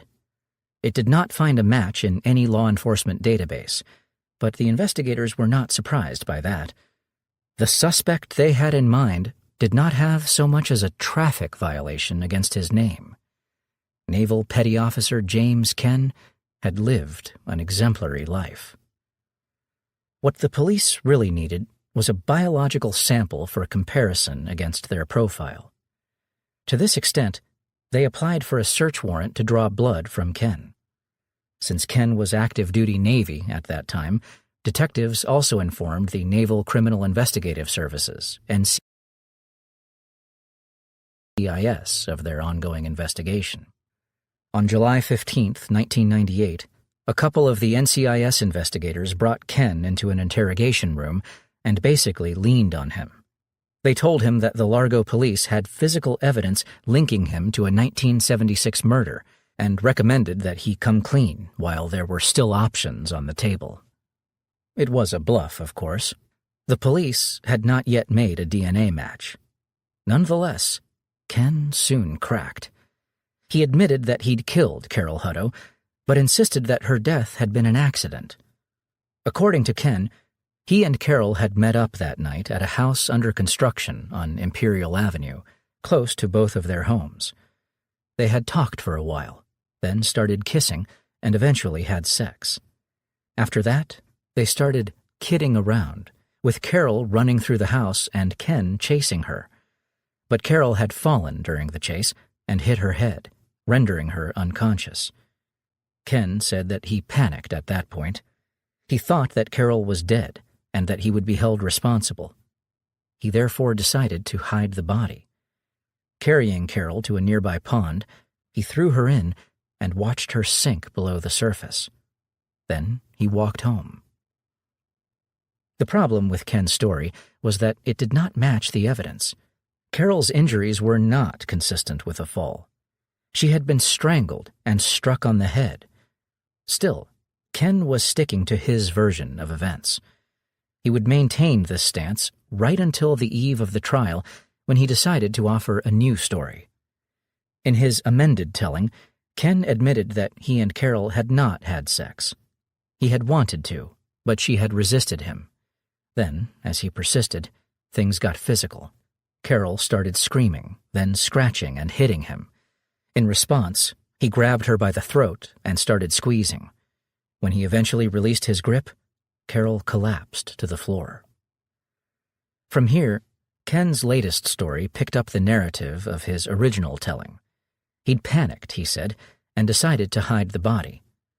Asked why he'd struck her on the head, he said it was to make it look like someone else had done it, should her body be found. Nonetheless, the outcome for poor Carol was the same. She was brought to the pond and thrown in, weighed down by a concrete block. Ken swore that he'd had no idea she was still alive when she entered the water. Of the two stories that Ken told, this one seems by far the more likely. Certainly, it tallies more closely with the evidence. Still, Ken's lawyers did not believe that his actions amounted to the first-degree charge the state had brought. At worst, it was third-degree murder, they argued, possibly even manslaughter. Unfortunately for the defense, the jury did not agree. After just 22 minutes of deliberation, it returned its verdict: guilty of murder in the first degree. James Ken was sentenced to life in prison and must serve at least 25 years before he is eligible for parole. That will put him well into his 60s before he has a chance at freedom. But at least he has that chance, and at least he had a life before his misdeeds finally caught up with him. Carol Hutto had a mere 16 years before hers was cruelly snatched away. Hollywood ending. At 5:15, on the afternoon of January 6, 2001, Pam Shelley walked into the bathroom at the rural property she shared with her boyfriend in DeWitt County, Texas, placed a .32 caliber pistol to her temple, and pulled the trigger. The bullet didn't kill her instantly. She was still alive when an EMS team arrived from Yorktown, some 20 miles away. Valuable time had already been lost by then, and so the paramedics immediately loaded Pam into the ambulance. The nearest hospital was at Cuero. They needed to get her there as quickly as possible. That was when Pam's boyfriend, Ronnie Joe Hendrick, stepped in. He knew the quickest route, he said, and would direct them. He then scrambled into the cab. The ambulance was just racing away when the police arrived. Pam Shelley's suicide attempt had been called in by her boyfriend's stepfather, and the Hendrick clan, Ronnie's mother, stepfather, and two brothers, were all eager to fill in the responding officers on the background to the tragedy. It appeared that Pam had been about to leave Texas, where she'd lived the previous 5 months, to return to her native Arkansas. She had been none too keen on making the trip, but had been forced into it because her 12-year-old daughter, Kayla, was finding it difficult to settle. The child, apparently, had behavioral issues and caused her mother no end of problems. It all meant that Pam would have to end her relationship with Ronnie, and that deeply distressed her. Aggravating the issue was her ongoing battle with depression and a history of suicide that ran through her family. The way that this testimony had been presented seemed to support the initial notion of a self-inflicted gunshot wound, and the theory was backed up by evidence found inside the house. In the bathroom, deputies located a .32 caliber revolver and a holster. They also found a spent bullet, blood spatter on the tile, and a small puddle of blood on the floor. While all of this was ongoing, Pam Shelley had made it alive to the emergency room at Cuero. From there, she was airlifted to a specialist gunshot unit in San Antonio. Unfortunately, the desperate effort to save her life would not succeed. She died that night. Ronnie Hendrick was questioned by the police, of course, and told much the same story as his parents and siblings. Pam had been depressed about ending their relationship and returning to Arkansas. He'd been standing outside the house when he'd heard the gunshot. He'd sprinted inside and had found her lying, gravely injured on the bathroom floor. Desperate, he'd phoned his stepfather, asking what to do. His stepfather had then called 911. There was one major inconsistency in Ronnie Hendrick's story, one that the police did not pick up at the time. According to Ronnie, Pam was only returning to Arkansas because she feared losing her children, Kayla and her younger brother Dustin, if she remained in Texas. But if that was the case, if she was desperate not to be separated from her kids, why would she then kill herself and lose them forever? It didn't make sense. Perhaps the reason that investigators did not pursue this issue was because the autopsy report seemed to back up Ronnie's story. The gunshot was a contact wound to the right temple. The trajectory of the bullet was front to back, down to up, and right to left. It was, in other words, a classic suicide wound. Factor in witness testimony as to the victim's state of mind, and it is easy to see why the medical examiner ruled the death a suicide. But not everyone was happy with this outcome.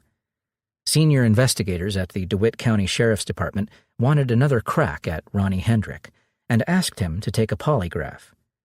Ronnie initially agreed, but skipped out on the first two appointments, and then skipped out altogether.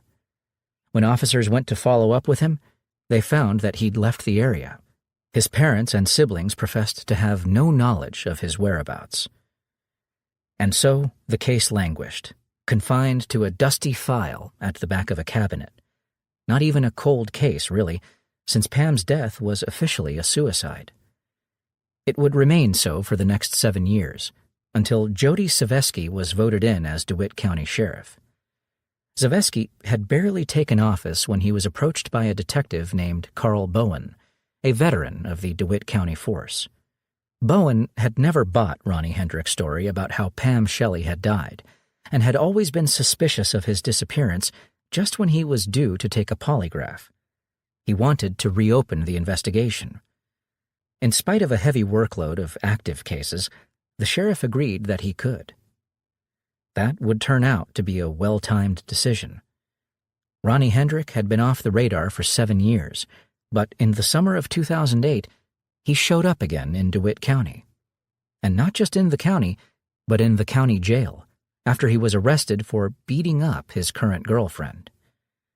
Looking into Hendrick's activities during his self-imposed exile, Bowen learned that he'd been living in South Dakota, where he'd spent time locked up on a felony DUI.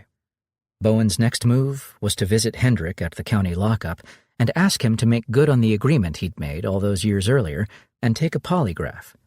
Hendrick could easily have refused. However, he was probably aware of how that would look. Refusal, coupled with his earlier evasiveness, would make him appear guilty. And so Hendrick agreed to take the polygraph, and failed. When Bowen then tried to ask some follow-up questions, he refused and asked for a lawyer. Bowen did learn, however, that Hendrick had been talking to his fellow inmates. According to the story he was peddling, he'd been present when Pam Shelley shot herself. This wasn't an admission to wrongdoing, but it was a different story to the one he'd told the police. And if he'd lied about that, what else was he lying about? As it turned out, Hendrik and his family had been lying about quite a lot. Pam hadn't suffered from depression, and there was no history of suicide in her family. Her reason for returning to Arkansas was also not what they said it was. She wasn't leaving Texas to placate her daughter. She was doing it to escape the frequent beatings handed out by Ronnie Joe Hendrik. It was a far from conclusive case, yet Bowen felt that there was enough circumstantial evidence to disprove suicide.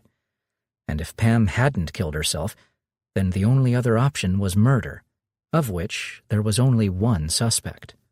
Armed with this, Bowen took his case to the district attorney. He probably knew that he was reaching, and could not have been entirely surprised when he was turned down. It wasn't that the DA did not believe in Hendrik's guilt. It was just not a winnable case.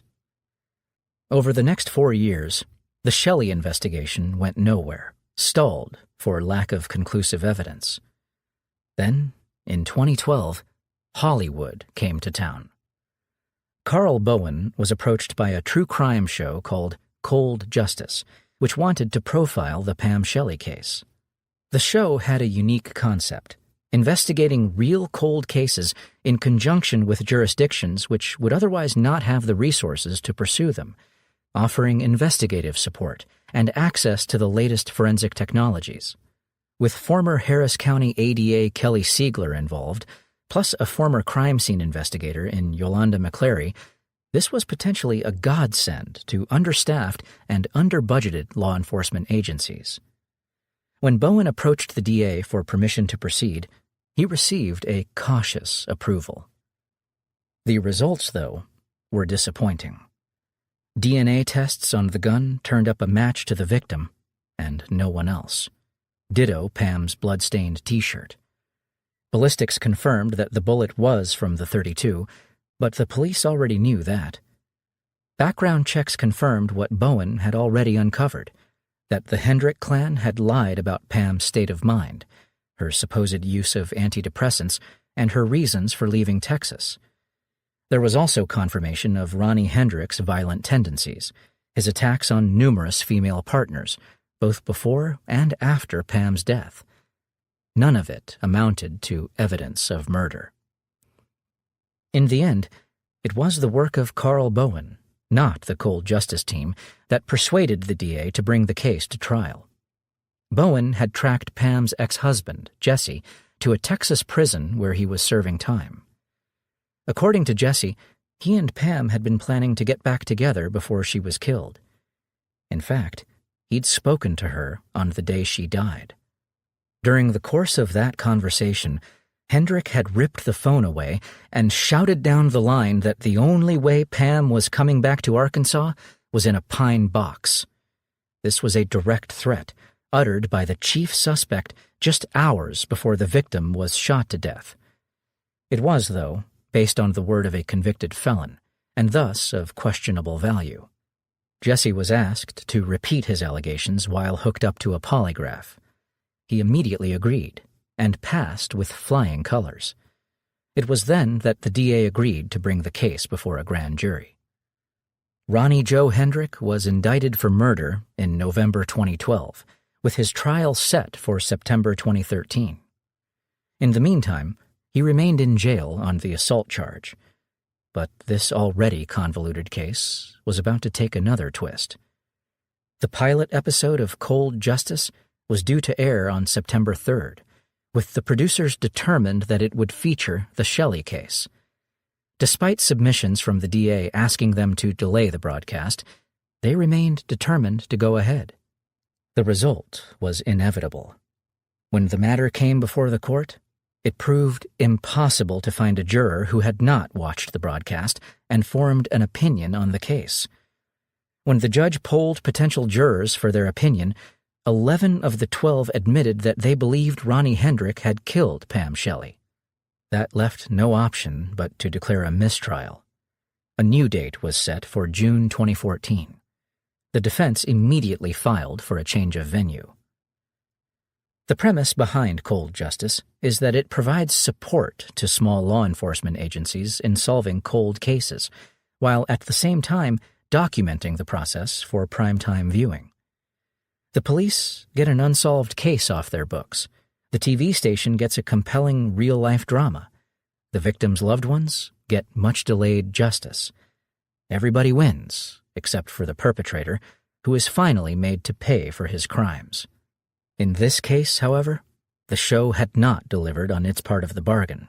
It could even be said that it had hindered the prosecution. But cold justice was about to pay its dues in an unexpected way. With the trial delayed, the DA decided to make an approach to the defense, citing the impact of the program. The evidence presented therein was the same evidence that he would rely on in court. Clearly, the jurors had found it convincing. Did the defense really believe that another jury would come to a different conclusion? Hendrik was going down, looking at life without parole. His only hope was to negotiate a plea deal. In the end, Ronnie Hendrik must have seen the hopelessness of his situation. This brutish man, who routinely used the women in his life as punching bags, had been backed into a corner. With nowhere to turn, he decided to accept the offer the DA was dangling in front of him, 22 years in prison in exchange for his guilty plea. Only now would the truth be known. How he'd snuck up on Pam, pressed the gun to her temple, and warned her not to move. How he'd pulled the trigger and then lowered her limp body to the floor. How he'd left her lying in a pool of her own blood for over an hour before asking his stepfather to call 911. How he and his family had used that hour to get their stories straight. And it had almost worked. But for the persistence